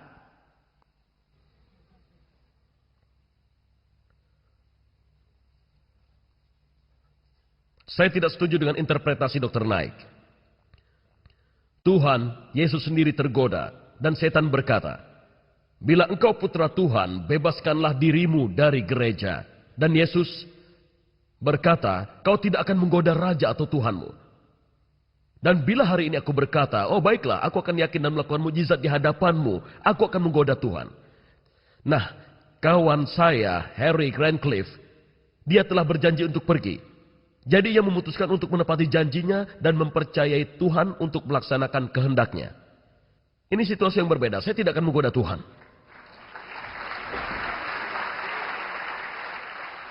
Pertanyaan untuk Dr. Zakir Naik. Bisakah kita memperoleh pertanyaan dari seorang wanita? Ini ditujukan untuk Dr. Iya, Zakir. dari atau bagian Dr. belakang. Campbell. Anda yang di belakang punya pertanyaan untuk Dr. Zakir? Iya, Silakan. baiklah. Pertanyaan saya untuk Dr. Zakir Naik. Umat Kristen menjelaskan konsep Trinitas secara ilmiah dengan mencontohkannya pada air yang dapat mempunyai 3 wujud. Padat, cair, dan gas dalam bentuk es, air, dan uap. Mirip dengan hal tersebut, satu Tuhan adalah Tuhan Trian, Bapa, Putra, dan Roh Kudus. Apakah pernyataan ini benar secara ilmiah? Sebelum saya memberikan jawaban, kita tidak seharusnya menggoda Tuhan dan juga menguji Tuhan. Karena kita di sini untuk menguji Anda. Tuhan berjanji bahwa orang yang percaya yang memiliki racun mematikan, ia tidak akan meninggal. Ia akan mampu berbicara dalam bahasa asing. Kita di sini tidak sedang menguji Tuhan, sebab kita tahu Tuhan itu benar. Ia akan melihat bahwa tiap orang yang beriman dapat bicara. Apakah Anda orang beriman atau tidak? Mengenai pertanyaan tadi, bahwa ada umat Kristen yang mengatakan bahwa secara ilmiah mereka dapat membuktikan konsep Trinitas. Sebagaimana air dapat mempunyai 3 wujud, padat, cair, dan gas. Seperti es, air, dan uap. Jadi mirip dengan hal itu. Kita tahu Tuhan dalam 3 bentuk. Bapa, Putra, dan Roh Kudus. Bagaimana menanggapinya? Apa hal ini secara ilmiah benar? Secara ilmiah saya sangat setuju bahwa air terdiri dari 3 bentuk. Padat, cair, dan gas. Es, air, dan uap. Namun, secara ilmiah kita tahu bahwa komponen air tetaplah sama. H2O. 2 atom hidrogen dan 1 atom oksigen. Komponennya tetap sama. Unsur pokoknya sama, hanya bentuknya saja yang berubah. Tapi itu tidak masalah. Mari kita lihat konsep Trinitas. Yaitu Bapa, Putra, dan Roh Kudus. Bentuk, mereka mengatakan perubahan bentuk. Demi untuk perdebatan kami setuju. Apa komponennya berubah? Tuhan dan Roh Kudus terbentuk dari roh. Makhluk hidup terdiri dari daging dan tulang. Mereka tidak sama. Manusia membutuhkan makanan. Dan itu untuk bertahan hidup. Mereka tidak sama. Yesus telah memberikan kesaksian ini, damai baginya. Ajaran Lukas, bab 24, ayat 36 sampai 39. Dia berkata, "Lihatlah tangan dan kakiku. Pegang dan lihatlah, bagi roh yang tidak memiliki daging dan tulang." Dia memberikan tangannya dan mereka melihat. Kemudian mereka sangat gembira. Dan dia berkata, "Apakah kamu punya daging untuk kau makan?" Mereka memberikan ikan panggang dan selembar sarang madu. Dan dia pun makan. Untuk membuktikan apa? Ia terima ikan panggang dan selembar sarang madu itu. Dan dia pun makan. Untuk buktikan apa? Dia Tuhan? Atau dia bukan Tuhan? Dia makan. Karena terdiri dari daging dan tulang. Sedangkan roh tidak punya daging dan tulang. Ini membuktikan bahwa hal tersebut secara ilmiah tidaklah mungkin. Bahwa Bapa, Putra, dan Roh Kudus. Bapa, Putra, dan Roh Kudus itu adalah Tuhan yang Maha Kuasa. Jadi, jelaslah sudah. Konsep Trinitas tidak ada dalam Injil. Tapi konsep Trinitas itu ada dalam Al-Quran. Dikatakan dalam surat An-Nisa 4 ayat 171. Wala taqulu salasa. Jangan katakan Tuhan itu 3. Antahu khairul lakum. Berhentilah, itu lebih baik bagimu. Konsep Trinitas juga terdapat dalam surat Al-Maidah. Bab 5 ayat 73. Lakot kafarol lazina qalu. Inna allaha salisu salasa. Sesungguhnya kafirlah orang-orang yang mengatakan bahwasannya Allah salah satu dari yang tiga. Yesus tidak pernah mengatakan bahwa dirinya adalah Tuhan. Konsep Trinitas tidak ada dalam Injil. Ayat yang paling dekat dengan konsep Trinitas adalah Yohanes 1 bab 5 ayat 7 yang menyatakan terdapat tiga yang memberi kesaksian, Bapa, Firman, dan Roh Kudus, dan ketiganya adalah satu. Tapi, bila Anda membaca versi standar yang telah direvisi oleh 32 sarjana Kristen yang paling hebat, didukung oleh 50 golongan berbeda yang bekerja sama, mereka mengatakan bahwa dari Injil, surat Yohanes 1, bab 5 ayat 7 adalah sebuah penambahan atau sisipan, gabungan dan buatan. Hal tersebut telah dikeluarkan dari Injil.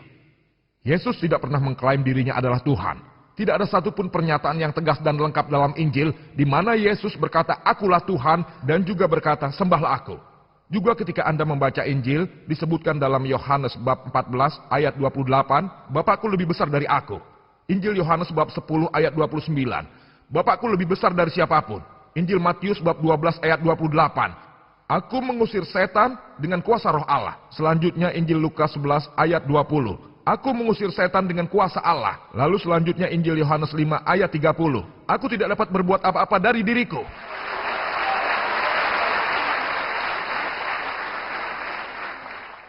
"Aku menghakimi sesuai yang kudengar dan penghakimanku adil, sebab aku tidak menuruti kehendakku sendiri, melainkan kehendak Dia." Seseorang yang menyatakan hal itu berarti dia seorang Muslim. Muslim berarti seseorang yang mengajukan kehendaknya kepada Tuhan yang Maha Kuasa. Dia berkata, "Bukan kehendakku tapi kehendak Tuhan." Alhamdulillah dia seorang Muslim dan salah satu utusan Tuhan yang terhebat. Kita percaya dia terlahir dengan ajaib, dan kita percaya dia membangkitkan kehidupan bagi orang mati.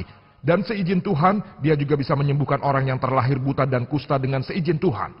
Kita menghormati Yesus sebagai salah satu utusan Tuhan yang terhebat. Tapi dia bukanlah Tuhan. Dia bukan bagian dari Trinitas. Sebab Trinitas tidak pernah ada. Al-Quran berbunyi, "Qul huwallahu ahad," Allah hanya dia satu-satunya. Sebelum kita menginjak ke pertanyaan berikutnya dari Mike, sebelumnya saya mengumumkan bahwa para saudari seharusnya mengantri dengan tertib. Sayangnya mereka tidak melakukannya. Jadi kami di sini mengalami kesulitan untuk menyeimbangkan pertanyaan-pertanyaan. Baiklah, apa yang akan kami lakukan? Kami tidak terlalu mempedulikan label pada Mike. Jika para saudari ingin bertanya di sini, kami akan mempersilahkannya. Tolong buat semuanya seimbang demi kemudahan, karena ruangan ini sangat penuh dan kami mengerti. Sekarang kami persilahkan satu pertanyaan untuk Dr. Campbell dari sebelah sini.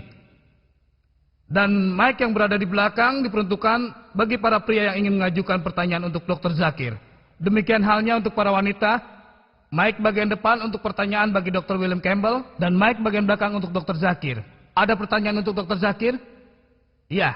Apakah Anda ingin bertanya untuk Dr. Campbell? Di sebelah sana. Baiklah. Saya pikir mereka telah mengambil posisinya masing-masing dan mengubah posisi organisator yang telah diberikan.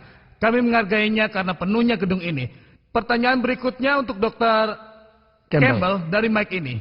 Terima kasih. Assalamualaikum. Alhamdulillah malam ini segala puji bagi Allah yang merupakan Tuhan dari semua manusia. Malam ini merupakan dialog yang sangat menarik dan sebuah dialog mengenai hal tersebut. Berbicara mengenai topik yang sangat mulia bagi manusia. Untuk semua manusia. Untuk itulah kita berkumpul di sini untuk membicarakan masalah Mohon langsung ke pertanyaannya. Ya, baiklah. Bismillah. Dengan nama Allah. Pertanyaannya adalah, kami telah datang ke sini bersama-sama untuk sebuah peristiwa. Seharusnya bisa memberi manfaat bagi kita. Oleh karena itulah, saya bertanya pada Dr. Campbell sebagai seorang Kristen dan juga dengan rekan-rekan Anda. Apakah peristiwa ini telah menjalankan tugasnya untuk membuka cahaya yang samar-samar demi mengkaji lebih jauh tentang kebenaran Islam?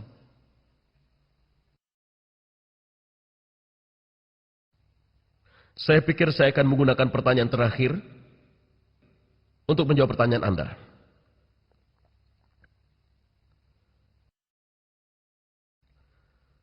Dr. Naik mengatakan tak ada tempat di mana Yesus mengatakan bahwa dirinya adalah Tuhan. Dalam Markus bab 14:61, dia tidak menjawab. Dan kemudian pendeta bertanya kepadanya, "Apakah kamu Kristus? Kristus anak yang terpuji?" Begitu? Dengan kata lain, apakah kamu Kristus anak Tuhan? Dan Yesus berkata, "Iya." Kemudian dia juga berkata, akulah anak Tuhan. Dan dia juga berkata, dia adalah Tuhan. Dan Injil juga secara jelas menyatakannya, saya menyadari beliau telah mengutip ayat-ayat tersebut. Dia berkeinginan untuk mengutip. Dr. Naik berharap untuk mengutip di mana Yesus ada dalam bentuk manusia. Namun, ayat lain menyatakan, Yesus berkata, aku dan Bapa adalah satu. Juga dikatakan pada awalnya adalah firman. Dan firman tersebut berhubungan dengan Tuhan. Dan firman tersebut adalah Tuhan. Dan Tuhan terdiri atas daging dan tinggal bersama kita. Dalam pembaptisan Yesus, Bapa berbicara dan mengatakan, ini adalah anak tercintaku. Yesus ada di sana, dan Roh Kudus menurunkan Bapa, Putra dan Roh Kudus. Kami tidak membuat ini semua sendiri. Hanya satu hal kecil, dan sekarang rekan saya mengajukan pertanyaan di sini. Kami telah belajar banyak hal. Dan saya sendiri juga ingin terus belajar. Namun saya masih terus berpikir bahwa 500 orang saksi yang menyaksikan Yesus setelah dia bangkit dari kematian mempunyai kekuatan lebih daripada saya, daripada Muhammad yang datang 600 tahun kemudian sebagai salah seorang saksi. Terima kasih. Kami persilakan satu pertanyaan untuk Dr. Zakir dari bagian belakang. Silakan saudari. Dr. Campbell pertama-tama mencoba mengemukakan fakta yang salah mengenai pandangan Al-Quran tentang alam semesta, dan Anda menyangkal anggapan tersebut. Tapi tidak ditujukan apa yang Injil katakan mengenai bentuk bumi dan aspek yang lainnya. Saudari menanyakan pertanyaan yang tidak saya tujukan. Mengenai apa yang Injil katakan tentang bentuk bumi, karena berkurangnya waktu, saya dapat menunjukkan 100 poin lain berkaitan dengan berkurangnya waktu. Namun demikian, saudari ingin mengetahui apa yang Injil katakan tentang bentuk bumi. Hal ini disebutkan dalam Injil Matius bab 4 ayat 8 yang mengatakan, referensi yang sama digunakan Dr. Campbell sesuatu yang menarik. Iblis mengambilnya, yaitu Yesus Kristus, menuju gunung yang sangat tinggi dan menunjukkan padanya semua kerajaan di dunia dan kemegahannya. Injil Lukas bab 4 ayat 5. Iblis membawanya ke gunung yang tinggi dan menunjukkan padanya keagungan dari seluruh kerajaan di dunia. Sekarang, walaupun Anda pergi ke gunung yang tertinggi sekalipun, Mount Everest, dan seandainya Anda memiliki penglihatan yang baik dan dapat melihat sejauh ribuan mil, tapi Anda tidak dapat melihat semua kerajaan yang ada di dunia. Karena sekarang ini kita tahu bahwa bumi itu bulat. Anda tidak dapat melihat semua kerajaan yang terdapat di sisi dunia sebaliknya, kecuali bumi itu datar. Hal inilah yang dikatakan Injil bahwa bumi itu adalah datar. Penjelasan yang sama diulangi dalam kitab Daniel bab 4 ayat 10 dan juga 11 yang menyatakan dalam sebuah mimpi, pohon yang tumbuh ke surga, tanaman itu tumbuh amat banyak. Sehingga setiap orang yang ada di penjuru bumi dapat melihat pohon tersebut. Hal ini mungkin bila bumi berbentuk datar. Jika pohonnya tinggi sekali dan bentuk bumi datar, itu baru mungkin. Sekarang ini adalah sesuatu fakta yang universal bahwa bumi berbentuk bola. Anda tidak dapat melihat pohon walaupun pohon itu tinggi. Dari sisi sebaliknya, dari bumi yang berbentuk bulat. Lebih jauh, jika Anda baca disebutkan dalam kitab Tawarik 1, bab 16 ayat 30, bahwa bumi tidak bergerak. Hal itu juga disebutkan dalam kitab Mazmur 93 ayat 1, bahwa Tuhan yang Maha Kuasa telah menstabilkan bumi, yang berarti bahwa bumi tidak bergerak. Dalam versi internasional baru dikatakan bahwa Tuhan telah membangun dan menghentikan pergerakan bumi sebagaimana dahulu. 1 menit. Tinggal 1 menit atau 1 menit lagi? Tinggal 1 menit. Saya pikir saya disuruh menunggu 1 menit. Berkenaan dengan Dr. William Campbell, beliau mengatakan bahwa Yesus Kristus berkata dalam Injil di beberapa tempat bahwa dia Tuhan. Anda bisa melihat pada kaset video saya, konsep Tuhan dan agama-agama umum yang memberikan semua referensi dan jawabannya. Saya akan memberi referensi dari apa yang beliau kutip, aku dan Bapakku adalah satu, yang berasal dari Yohanes bab 10 ayat 30. Dan pada awalnya adalah firman tersebut dari Yohanes bab 1 ayat 1. Anda lihat konteksnya dan Anda akan mengetahui bahwa Yesus Kristus tidak pernah mengklaim dirinya adalah Tuhan. Anda dapat mengambil kaset saya yang tersedia di serambi luar. Dalam kemiripan antara Islam dan Kristen yang memberikan uraian bahwa Yesus tidak pernah mengklaim dirinya Tuhan.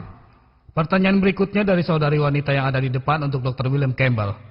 Anda menyebutkan sebuah tes di mana pemegang kepercayaan yang teguh dapat meminum racun dan dapat bertahan karena kepercayaannya. Bagaimana dengan Rasputin yang keracunan sianida yang membunuh 16 orang dan ketika racun itu tidak membunuhnya? Dia meninggal karena kehilangan darah. Dia bukanlah pemeluk Kristen yang teguh. Bagaimana Anda menjelaskannya? Karena hanya seorang Kristen yang baik yang dapat meminum racun dan dapat bertahan hidup. Ya, saya tidak merasa harus menjelaskan itu semua. Yang saya maksud adalah jika Rasputin adalah bukan seorang Kristen, apa yang terjadi padanya tidak memiliki dasar atas apa yang terjadi dalam Injil. Saya telah mengatakan sebelumnya bahwa Yesus, Tuhan, tidak bermaksud agar kita mengantri di sini dan mulai mengambil racun dan melihat. Tolong lebih fokus pada Mike. Maaf. Ini bukanlah suatu cara untuk mengetes Tuhan. Hal itu diberikan karena Tuhan mengatakan bahwa hal inilah yang akan terjadi. Contohnya adalah Paul. Dia pergi ketika terdampar, kemudian saya pikir itu creep. Tapi saya berpikir tentang tempat yang salah dalam pikiran saya. Dan dia mendarat, dan kemudian dia membuang kayu dalam api, dan kemudian seekor ular menggigitnya. Tidak terjadi apa-apa pada dirinya. Tapi saat itu dia tidak berniat untuk mengetes Tuhan. Dia mencoba untuk membuang kayu ke dalam api. Hal itu situasi yang berbeda. Jawaban Anda tidak sesuai dengan pertanyaan yang kulontarkan. Mohon tidak berkomentar. Pertanyaan berikutnya dari belakang untuk Dr. Zakir Naik. Maaf sebentar. Silakan. Saya hanya ingin mengatakan tentang lingkaran bumi. Dalam Yesaya bab 40 ayat 22 dikatakan bahwa Dia Tuhan duduk bertahta di atas lingkaran bumi. Baiklah saudara. Pertanyaan untuk Dr. Zakir Naik. Dr. Zakir, Anda mengatakan bahwa tidak ada kesalahan dalam Al-Quran. Saya melihat ada lebih dari 20 kesalahan dalam tata bahasa Arab. Dan saya akan mengatakan kepada Anda beberapa di antaranya. Innal ladzina amanu wal ladzina hadu wasabi'un. Dan dikatakan di Al-Baqarah dan Al-Hajj. Innal ladzina amanu wal ladzina hadu wasabi'in. Mana yang benar? Asabi'un atau asabi'in? Itu yang pertama. Yang kedua adalah, Saudara, Anda mengatakan, maaf hanya satu pertanyaan ini saja. pertanyaan yang sama. Dia mengatakan dalam surat Taha, ayat 63. Inna hazani lasahiron. Kesalahan. Inna hazaini lasahiron. Dapatkah Anda menjelaskannya? Dan Saudara, masih banyak lagi kami hanya kesalahan yang mengizinkan ada Anda di untuk situ. pertanyaan pertama. Untuk pertanyaan kedua tidak dapat kami izinkan. Karena kami telah sepakat bahwa hanya ada satu pertanyaan dalam Baiklah. satu kali kesempatan. Baik. Pertanyaan saudara sangat bagus. Saya akan urut dan saya setuju dia telah menyebutkan 20 masalah grammar. Dan buku yang dia rujuk adalah Dr. Abdul Fadi. Benar kan? Apakah Al-Quran itu sempurna? Saya dapat melihatnya. Ya, alhamdulillah penglihatan saya baik.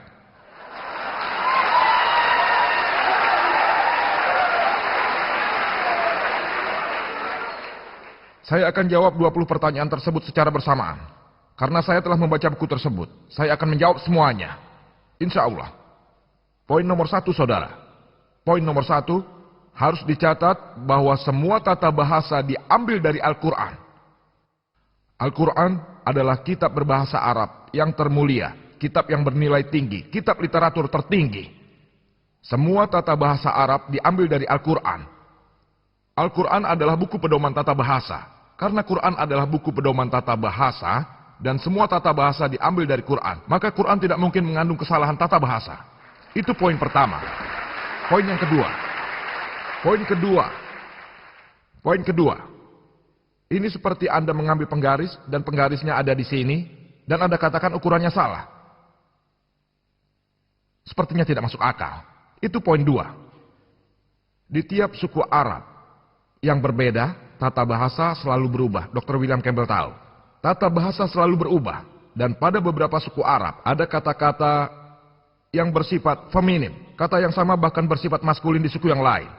Kata yang sama pada suku yang berbeda, tata bahasanya berubah. Bahkan gender pun selalu berubah. Maukah Anda mengecek Al-Quran dengan tata bahasa yang salah? Tidak. Dan lebih dari itu, kepandaian Al-Quran sangatlah hebat. Sangat hebat dan jauh lebih unggul. Dan tahukah Anda ada berbagai macam buku di internet? 12 kesalahan tata bahasa, 21 kesalahan tata bahasa. Abdul Fadi 20 kesalahan tata bahasa. Apakah Anda pikir orang Kristen akan mengambil kesalahan ini? Anda tahu siapa yang mengambil? Muslim. Sarjana Muslim seperti Zamak Sari. Apa yang mereka katakan? Bahwa tata bahasa Al-Quran sangatlah hebat. Yang bertentangan dengan bahasa Arab konvensional. Tata bahasa Al-Quran sangatlah tinggi. Untuk membuktikannya mereka memberikan contoh. Dan saya akan memberikan beberapa contoh yang akan menjawab 20 pertanyaan tersebut. Mereka memberikan contoh seperti kita baca Al-Quran yang berbunyi, kaum Lut alaihissalam, mereka menolak semua utusan. Di situ juga disebutkan, Dr. William Campbell mengatakan, kaum Nuh mereka menolak para utusan. Kita tahu dari sejarah bahwa hanya satu utusan yang dikirim kepada mereka. Jadi ada kesalahan tata bahasa. Al-Quran berbunyi, para kaum tersebut menolak utusan, bukan para utusan. Dengan tata bahasa awam seperti yang saya dan Anda ketahui, hal itu mungkin merupakan suatu kesalahan. Tapi jika Anda membaca buku yang ditulis orang awam, apa keindahan Al-Quran? Keindahannya adalah, mengapa Quran merujuk para utusan dan bukannya utusan saja? Anda tahu kenapa? Karena kita tahu bahwa pesan dasar dari semua utusan adalah sama, yaitu hanya satu Tuhan. Tentang Tauhid, tentang Allah subhanahu wa ta'ala. Dengan menyebutkan bahwa kaum Lut dan kaum Nuh alaihissalam menolak utusan, dapat dikatakan, dengan menolak Lut, mereka tidak secara langsung menolak semua utusan-utusan.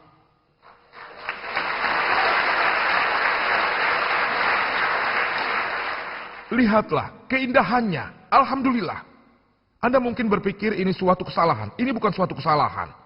Orang seperti Anisoros mengatakan bahwa Al-Quran berbunyi, kun fayakun, be and it is. Seharusnya kun fakana, be and it was. Past tense dalam bahasa Arab adalah kun fakana dan bukan kun fayakun. Namun kun fayakun lebih unggul. Dikatakan bahwa Allah, it was, it is, and can do. Past, present, and future. Terima kasih Dr. Zakir. Silakan pertanyaan yang berikutnya dari saudara yang ada di depan untuk Dr. William Campbell. Dr. Campbell, ini adalah pertanyaan yang tulus untuk mempelajari sedikit tentang Kristen. Saya ingin bertanya tentang bahwa kependettaan Yesus hanya selama 3 tahun setelah dia dibaptis oleh Yohanes Sang Pembaptis. Jadi Yesus adalah orang yang terkuat kedua setelah Tuhan. Dia putra Tuhan. Apa peranan Yesus dari mulai awal kehidupannya? Awal pertama sampai 27 atau 28 tahun. Apa peranan terpentingnya? Ini, maaf Dr. Campbell. Ini bukanlah topik yang kita bahas malam ini. Kita telah sepakat untuk tidak membicarakannya. Silakan selanjutnya. Pada awal presentasinya, Dr. Campbell menyebutkan tentang Zulkarnain dari surat ke-18 dalam Al-Quran yang dikatakan gua. Dan beliau menyebutkan bahwa Zulkarnain adalah Alexander Agung. Bisa Anda buktikan pada saya bagaimana Anda sampai pada kesimpulan itu? Saya hanya membacanya dalam komentar Yusuf Ali, tapi dengan mengabaikan apakah itu adalah Alexander Agung atau siapapun. Matahari tidaklah tersusun dalam kesuraman, rawa, dan itulah yang dikatakan ayat tersebut. Saya harap Anda dapat memahaminya. Ya saudari, silakan pertanyaan untuk Dr. Zakir. Saya tidak tahu persis ayatnya, tapi Injil mengatakan ketika Yunus selama 3 hari 3 malam berada di dalam perut ikan. Juga seorang anak manusia yang selama 3 hari 3 malam berada di rahim bumi. Apakah Yesus damai baginya secara ilmiah mengabulkan tanda-tanda dari Yunus? Yang saudari maksudkan adalah ayat dari Injil Matius 12 ayat 38 dan 40. Ketika orang bertanya pada Yesus, tunjukkan padaku sesuatu tanda, tunjukkan padaku suatu keajaiban. Yesus berkata, angkatan yang jahat dan tidak setia ini menuntut suatu tanda, tapi kepada mereka tidak akan diberikan selain tanda Nabi Yunus. Sebab seperti Yunus tinggal di dalam perut ikan 3 hari 3 malam, demikian juga anak manusia akan tinggal dalam rahim bumi 3 hari 3 malam. Lalu Yesus berkata, meletakkan semua telur-telurnya dalam sebuah keranjang. Dan jika Anda mengikuti tanda Yunus, kitab Yunus kurang dari 2 halaman, dan sebagian besar dari kita tahu. Jika Anda analisa bahwa Yunus selama 3 hari 3 malam. Tapi Yesus yang kita tahu dari Injil bahwa dia ditempatkan pada sebuah salib.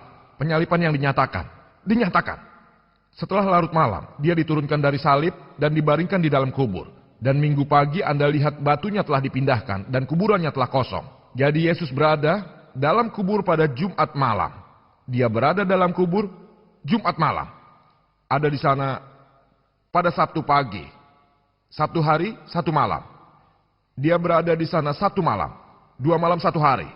Sekali lagi saya jelaskan 2 malam 1 hari dan bukan 3 hari 3 malam. Tapi 2 malam 1 hari. Bukan 3 hari 3 malam. Dr. Campbell memberikan jawaban dalam bukunya. Sebagian dari 1 hari dapat dihitung sebagai 1 hari. Jika pasien datang pada saya, siapa yang sakit pada Sabtu malam, pada Minggu pagi, jika saya tanya sudah berapa lama sakit, dia akan berkata 3 hari. Saya setuju dengan Anda dengan pendekatan secara indeks. Anda mengatakan sebagian dari satu hari dapat dikatakan satu hari. Jadi Sabtu malam merupakan sebagian dari satu hari. Minggu sebagian dari satu hari. Satu hari penuh. Satu hari penuh tidak masalah. Jika pasien berkata 3 hari, saya tidak keberatan. Tapi tidak ada pasien yang mengatakan 3 hari 3 malam. Alhamdulillah, saya sudah bertemu dengan berbagai macam pasien. Termasuk misionaris Kristen yang memberitahu saya yang sakit di malam hari sehari sebelum kemarin mengatakan bahwa saya sudah sakit di sini selama 3 hari 3 malam. Jadi Yesus Kristus tidak mengatakan 3 hari. Yesus Kristus mengatakan 3 hari 3 malam. Ini merupakan kesalahan matematik. Secara ilmiah, Yesus tidak membuktikan. Lebih dari itu, ramalan mengatakan sebagai Yunus juga sebagai anak manusia. Bagaimana mungkin Yunus ada di dalam perut ikan paus, dalam perut ikan? Mati atau hidup? Hidup, ketika dia terbuang keluar, dia tetap hidup. Dalam perut seekor paus, dia mengelilingi samudra. Mati atau hidup? Hidup, dia dibuang ke pantai, mati atau hidup? Hidup, hidup, hidup, dan hidup. Hidup, hidup, hidup, hidup, hidup, hidup. Ketika saya tanya kaum Kristen, bagaimana Yesus Kristus yang ada di dalam kubur atau makam? Mati atau hidup? Mereka katakan mati. Hidup. Hidup? Alhamdulillah. Apakah dia Kristen? Jika dia hidup, alhamdulillah dia tidak disalib. Jika dia meninggal, maka dia tidak mengabulkan tanda. Anda dapat melihat pada kaset video saya. Saya telah membuktikan bahwa Yesus Kristus tidak disalib. Seperti yang ada dalam Al-Quran surat An-Nisa surat keempat ayat 157. Wa ma qataluhu wa ma sholabuhu. Mereka tidak membunuh dan menyalibnya, tapi orang yang diserupakan dengan Isa. Terima kasih Dr. Nick. Silakan pertanyaan untuk Dr. William Campbell. Anda seorang dokter, dapatkah Anda menjelaskan aspek kesehatan yang beraneka ragam yang ada dalam Injil karena Anda belum menjawab pertanyaan tersebut dalam bantahan Anda? Misalnya darah digunakan sebagai desinfektan, air yang pahit untuk mengetes perjinahan, dan yang penting adalah seorang wanita dalam keadaan kotor selama 2 periode ketika dia melahirkan anak perempuan jika dibandingkan dengan melahirkan anak laki-laki.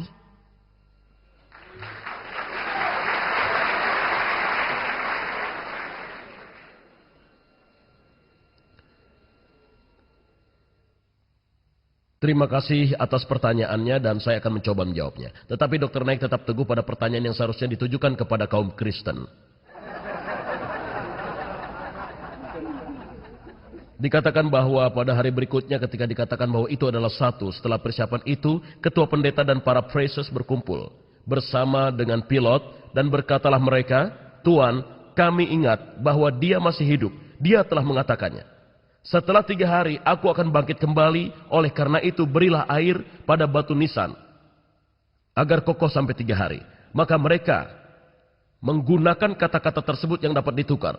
Sejauh saya memperhatikan masalah ini setelah hari ketiga, sama dengan yang terjadi dengan Yesus di dalam makam. Hal lainnya itu kebangkitannya. Ada satu hal lain. Ketika Yesus ditangkap, yaitu pada saat Kamis malam. Mohon tenang, jangan seperti ini. Mohon sabar. Kamis, dan Kamis setelah ketika dia ditangkap, dia berkata, waktuku telah tiba. Lalu kemudian saya menghitung bahwa ada 3 hari 3 malam.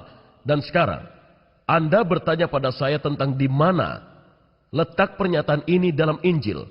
Saya percaya bahwa Injil ditulis oleh Tuhan. Dan saya sangat percaya bahwa semua ini sudah dijelaskan oleh Tuhan yang ada di dalam kitab Injil.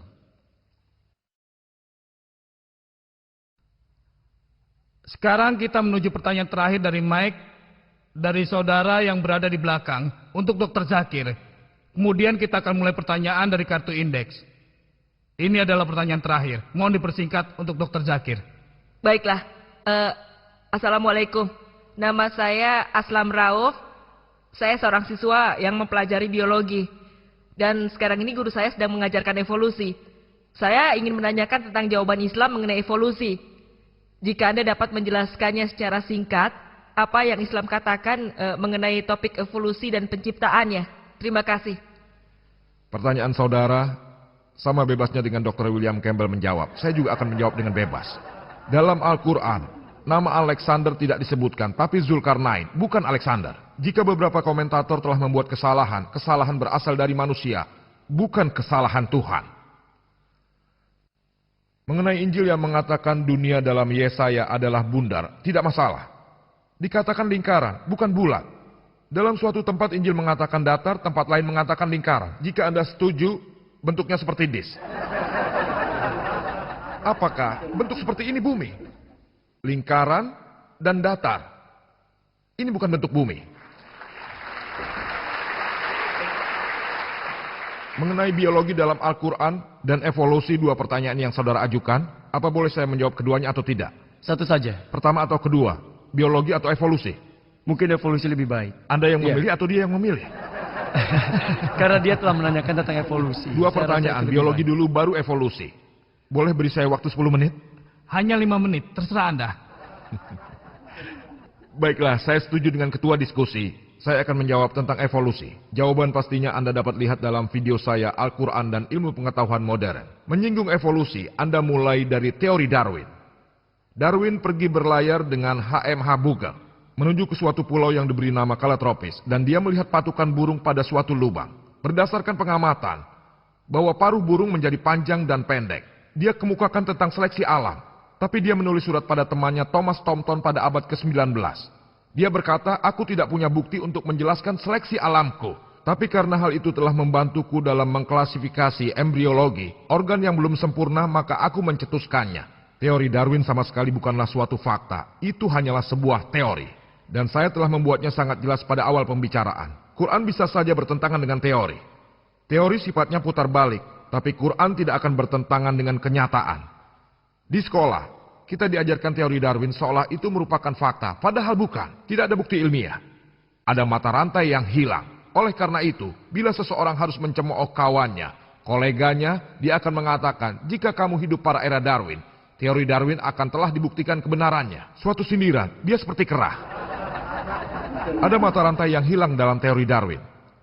Saya telah mengetahui 4 fosil yang ada, yaitu hominoid atau Orthalophethian dengan petunjuknya Homunclutus, Neanderthal, dan Cro-Magnon. Untuk lebih jelasnya, lihat video kaset saya. Dengan biologi molekuler menurut Hansis Cray, sangatlah tidak mungkin bila berevolusi dengan kera. Kode DNA, itu mustahil.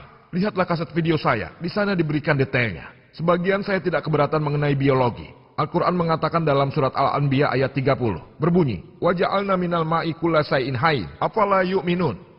Kami telah menciptakan makhluk hidup dari air. Apakah kamu tidak percaya? Kita tahu bahwa setiap makhluk hidup, substansi dasarnya, sel mengandung sitoplasma. 90%-nya terdiri dari unsur air. Setiap makhluk hidup di dunia mempunyai hampir 50-90% unsur air. Bayangkan, di daerah gurun di Arab, siapa yang dapat bayangkan bahwa semuanya terbuat dari air? Al-Quran berbunyi 1400 tahun lalu di sebuah padang. Waktunya habis, dokter. Terima kasih. Terima kasih.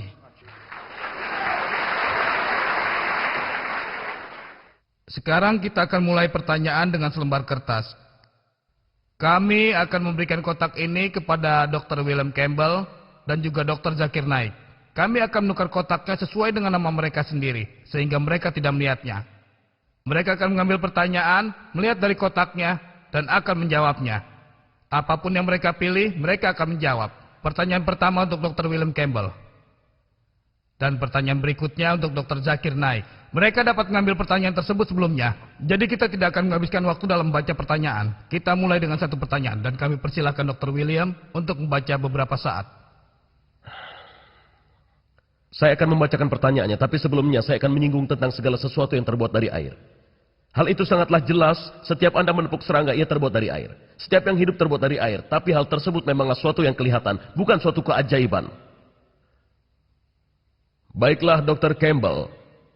Jika Anda tidak dapat menjawab pertentangan dalam kitab Kejadian mengenai penciptaan, tidakkah menurut Anda hal tersebut membuktikan bahwa Injil tidak ilmiah dan oleh karena itu bukan berasal dari Tuhan? Saya akui saya memang mempunyai masalah dengan hal ini, tapi saya punya ramalan yang terkabul. Dan hal ini sangatlah penting bagi saya. Dikatakan bahwa Yesus adalah dasar dan dibangun di atas dia dibangun di atas dasar kerasulan dan nabi, dan juga nabi yang diramalkan, serta rasul yang ditulis ketika Tuhan mengabulkan ramalan itu. Saya tahu, ini tidak dapat menjawab pertanyaan Anda.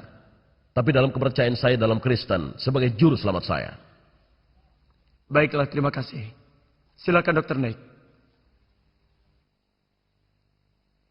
Teks dan terjemahan adalah dua kata yang berbeda, memberikan dua arti dalam Injil dalam bahasa Inggris sebuah teks atau terjemahan. Secara ilmiah tidak dapat dibuktikan bahwa teks dan terjemahan adalah satu kesatuan dan sebuah kesamaan.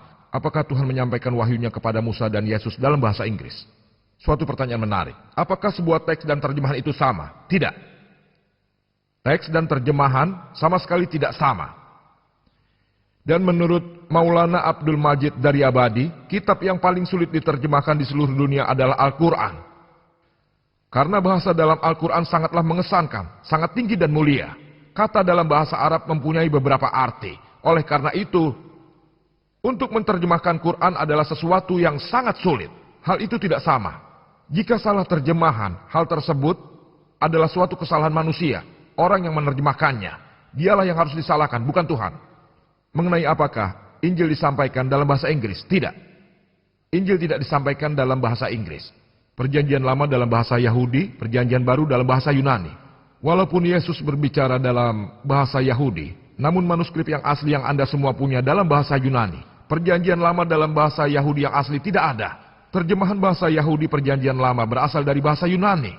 Walaupun kita Perjanjian Lama yang asli dalam bahasa Yahudi tidak terdapat dalam bahasa Yahudi, jadi Anda punya dua masalah. Tidak heran Anda menemui kesalahan tulisan. Tapi Al-Quran, alhamdulillah, bahasa Arab yang asli tetap dipertahankan. Alhamdulillah. Secara ilmiah hal itu sama.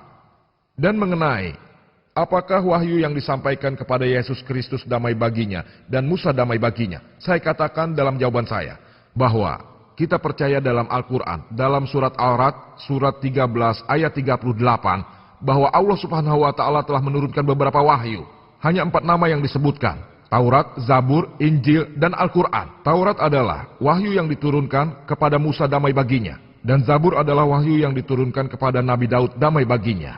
Injil adalah wahyu yang diturunkan kepada Yesus damai baginya. Dan Al-Quran adalah wahyu terakhir yang diturunkan kepada penerima wahyu terakhir Nabi Muhammad damai baginya. Waktunya Dr. Tapi Naik. Injil Terima sekarang kasih banyak. bukanlah Injil yang dulu yang kita percayai disampaikan oleh Yesus. Terima kasih. Dr. Campbell.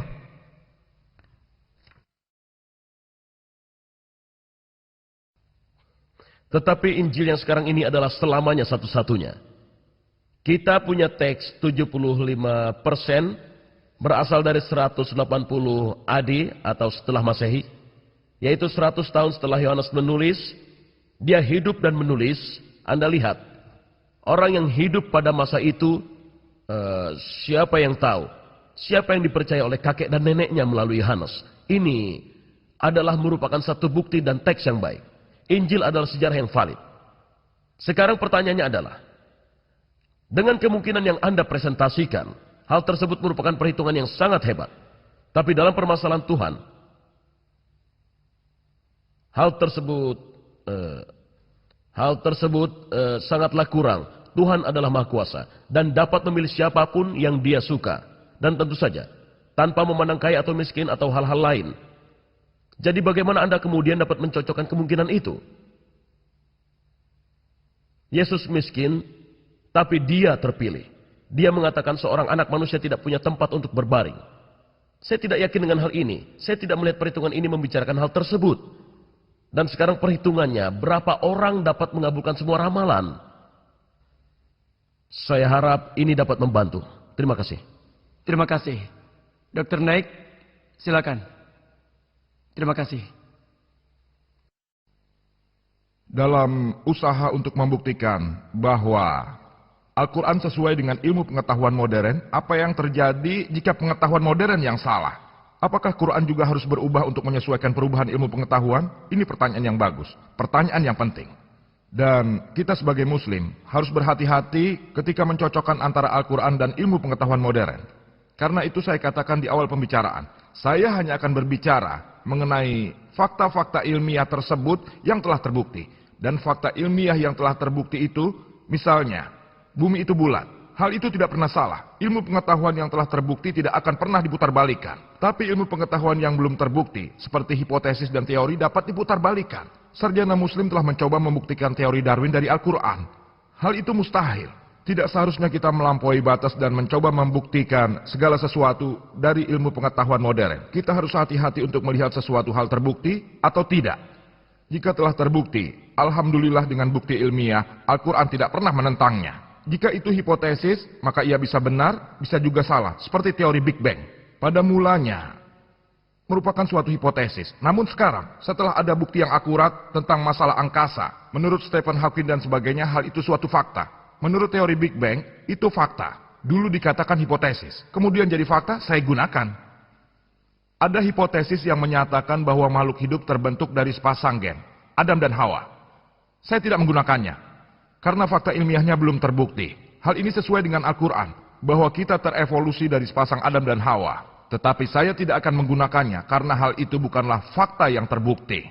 Maka dari itu, sambil membicarakan tentang hubungan Al-Quran dan ilmu pengetahuan dan lain-lain, lihatlah bahwa Anda hanya menggunakan fakta-fakta ilmiah yang telah terbukti, dan bukannya hipotesis. Karena Quran lebih unggul daripada ilmu pengetahuan modern. Saya tidak mencoba membuktikan bahwa Al-Quran merupakan firman Tuhan dengan bantuan ilmu pengetahuan. Tidak sama sekali. Apa yang saya coba lakukan, bagi kita Muslim, Al-Quran adalah pedoman yang pokok. Bagi ateis dan non-Muslim, mungkin ilmu pengetahuan merupakan pedoman pokok. Sekarang ini saya menggunakan ukuran tersebut. Pedoman orang ateis dibandingkan dengan orang-orang Muslim Al-Quran. Saya tidak sedang mencoba membuktikan bahwa Al-Quran merupakan firman Tuhan dengan bantuan ilmu pengetahuan. Apa yang coba saya lakukan ketika saya membawa kesesuaian dan saya menunjukkan keunggulan Al-Quran.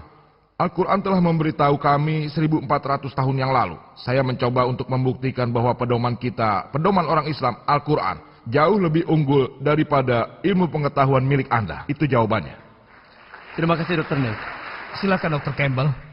Ini yang terakhir. Maaf, 2 pertanyaan terakhir untuk pembicara. Kami akan meminta para hadirin untuk bertahan di sini beberapa menit lagi. Kita punya pertanyaan terakhir untuk Dr. Campbell dan diikuti dengan pertanyaan terakhir untuk Dr. Zakir. Kami akan meminta Anda untuk menunggu hingga akhir.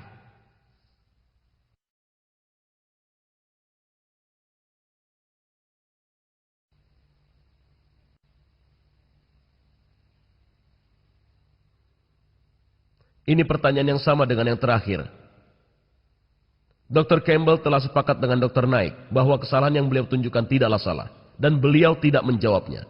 Jadi apakah ini berarti bahwa Dr. Campbell setuju bahwa Injil mempunyai kesalahan? Jadi Injil ini bukan firman Tuhan? Ada beberapa hal dalam Injil yang tidak dapat saya jelaskan, yang saya tidak punya jawabannya untuk sekarang ini. Dan saya berkeinginan untuk menunggu sampai saya menemukan jawabannya. Ada banyak tempat di mana hal-hal yang berkaitan dengan arkeologi harus dibuktikan bahwa Injil adalah benar. Berbicara mengenai kota, dan siapa rajanya, dan hal-hal seperti itu. Dan saya pikir ada bukti yang hebat bahwa Injil adalah valid dalam sejarah yang baik. Terima kasih Dr. Campbell. Pertanyaannya adalah, apakah ada pertentangan matematis dalam Injil? Lalu, apa ini? Injil atau Islam? Maaf, apakah ada pertentangan matematis dalam Islam? Apakah ada lagi? Apa itu Injil atau Islam? Saya tidak tahu. Saya akan jawab itu pasti Injil. Karena saya bicara pertentangan. Mengenai Islam, dalam Quran surat An-Nisa surat keempat ayat 82. Afala yatadabbarunal Quran walau kana min indi ghairillah lawajadu fihi ikhtilafan katsira. Apakah mereka tidak memperhatikan Al-Quran? Kalau kiranya Quran bukan berasal dari sisi Allah, tentu mereka dapat pertentangan yang banyak di dalamnya. Mengenai banyak pertentangan-pertentangan dalam Injil, 5 menit tidak cukup. Walaupun mereka memberi 5 hari itu sulit. Saya akan menyebutkannya sedikit. Disebutkan dalam Raja-Raja 2 bab 8 ayat 26. Bunyinya bahwa Ahazia, dia berumur 22 tahun ketika menjadi raja.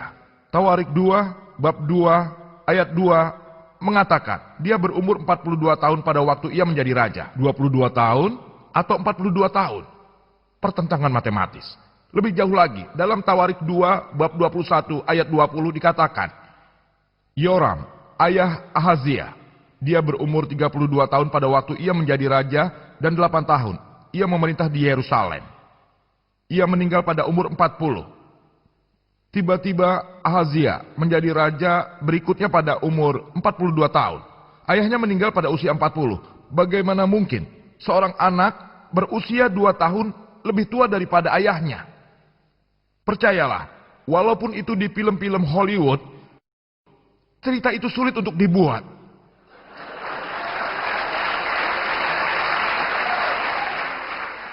Di film Hollywood, Anda dapat membuat unicorn seperti yang saya sebutkan dalam pembicaraan saya. Anda punya kokrodiasis dalam Injil, kokrodiasis dan naga, serta ular naga. Tapi di Hollywood, Anda tidak bisa membuat cerita seorang anak lebih tua umurnya 2 tahun dari ayahnya. Bahkan tidak ada dalam suatu keajaiban, mustahil. Dalam dunia keajaiban, Anda tidak akan pernah menemui seorang anak yang umurnya 2 tahun lebih tua dari ayahnya sendiri. Lebih jauh jika Anda baca, disebutkan dalam Injil Samuel 2 bab 24 ayat 9, orang-orang yang terlibat dalam pertempuran diberikan daftar orang-orang ini dalam Samuel 2 bab 24 ayat 9. Dikatakan bahwa orang-orang yang terlibat dan ikut ambil bagian adalah 800.000 orang Israel dan 500.000 orang Yehuda. Jika Anda melihat bagian lain dalam kitab Tawarik 1 bab 21 ayat 5 yang menyatakan 1.100.000 orang yang ambil bagian dalam medan perang dari Israel dan 10.460 orang Yehuda. Apakah 800.000 orang yang ambil bagian orang Israel atau 1.100.000? Apakah 5.000 orang Yehuda yang ambil bagian atau 10.460 orang? Pertentangan yang jelas. Lebih jauh lagi disebutkan dalam Injil. Dalam Samuel 2 bab 6 ayat 23 bahwa Misal binti Saul tidak punya anak laki-laki. Samuel 2 bab 21 ayat 8. Misal binti Saul punya 5 anak laki-laki. Satu tempat menyatakan tidak ada anak, tak ada anak laki-laki maupun anak perempuan. Sedangkan tempat lain menyatakan 5 anak laki-laki. Lebih jauh lagi jika Anda baca dalam Injil Matius bab 1 ayat 16 yang menyatakan silsilah Yesus seperti halnya Lukas bab 3 ayat 23 menyatakan bahwa ayah Yesus yaitu Yusuf, ayahnya adalah Yakub. Matius bab 1 ayat 16 dan Lukas bab 3 ayat 23 ayah Yesus adalah Yusuf, ayahnya adalah Haili. Apakah ayah Yesus Yusuf punya 2 orang ayah? Bagaimana Anda menyebutkan orang yang punya 2 ayah? Apakah Haili atau Yakub? Pertentangan yang jelas. Terima kasih Dr. Nick. Kami mohon Anda semua tinggal sejenak bersama kami selama 2 menit. Kita kedatangan seorang sarjana Islam internasional yang terkenal di sini yang telah hadir di antara kita, Dr. Jamal Badawi. Dan atas nama Badan Penelitian Islam, merupakan suatu kehormatan bagi kami kalau beliau berkenan melantik atau meresmikan buku yang baru saja ditulis oleh Dr. Zakir Naik, The Quran and Modern Science, Compatible or Incompatible. Kepada Dr. Jamal Badawi, kami persilakan untuk meresmikan buku yang baru saja diterbitkan dan dicetak beberapa hari yang lalu dan dirilis di sini, di Chicago, dalam sebuah peristiwa yang tepat. Tidak ada yang lebih berharga daripada mempersilahkan Dr. Zakir sebagai bentuk persahabatan untuk menyerahkannya pada Dr. Campbell.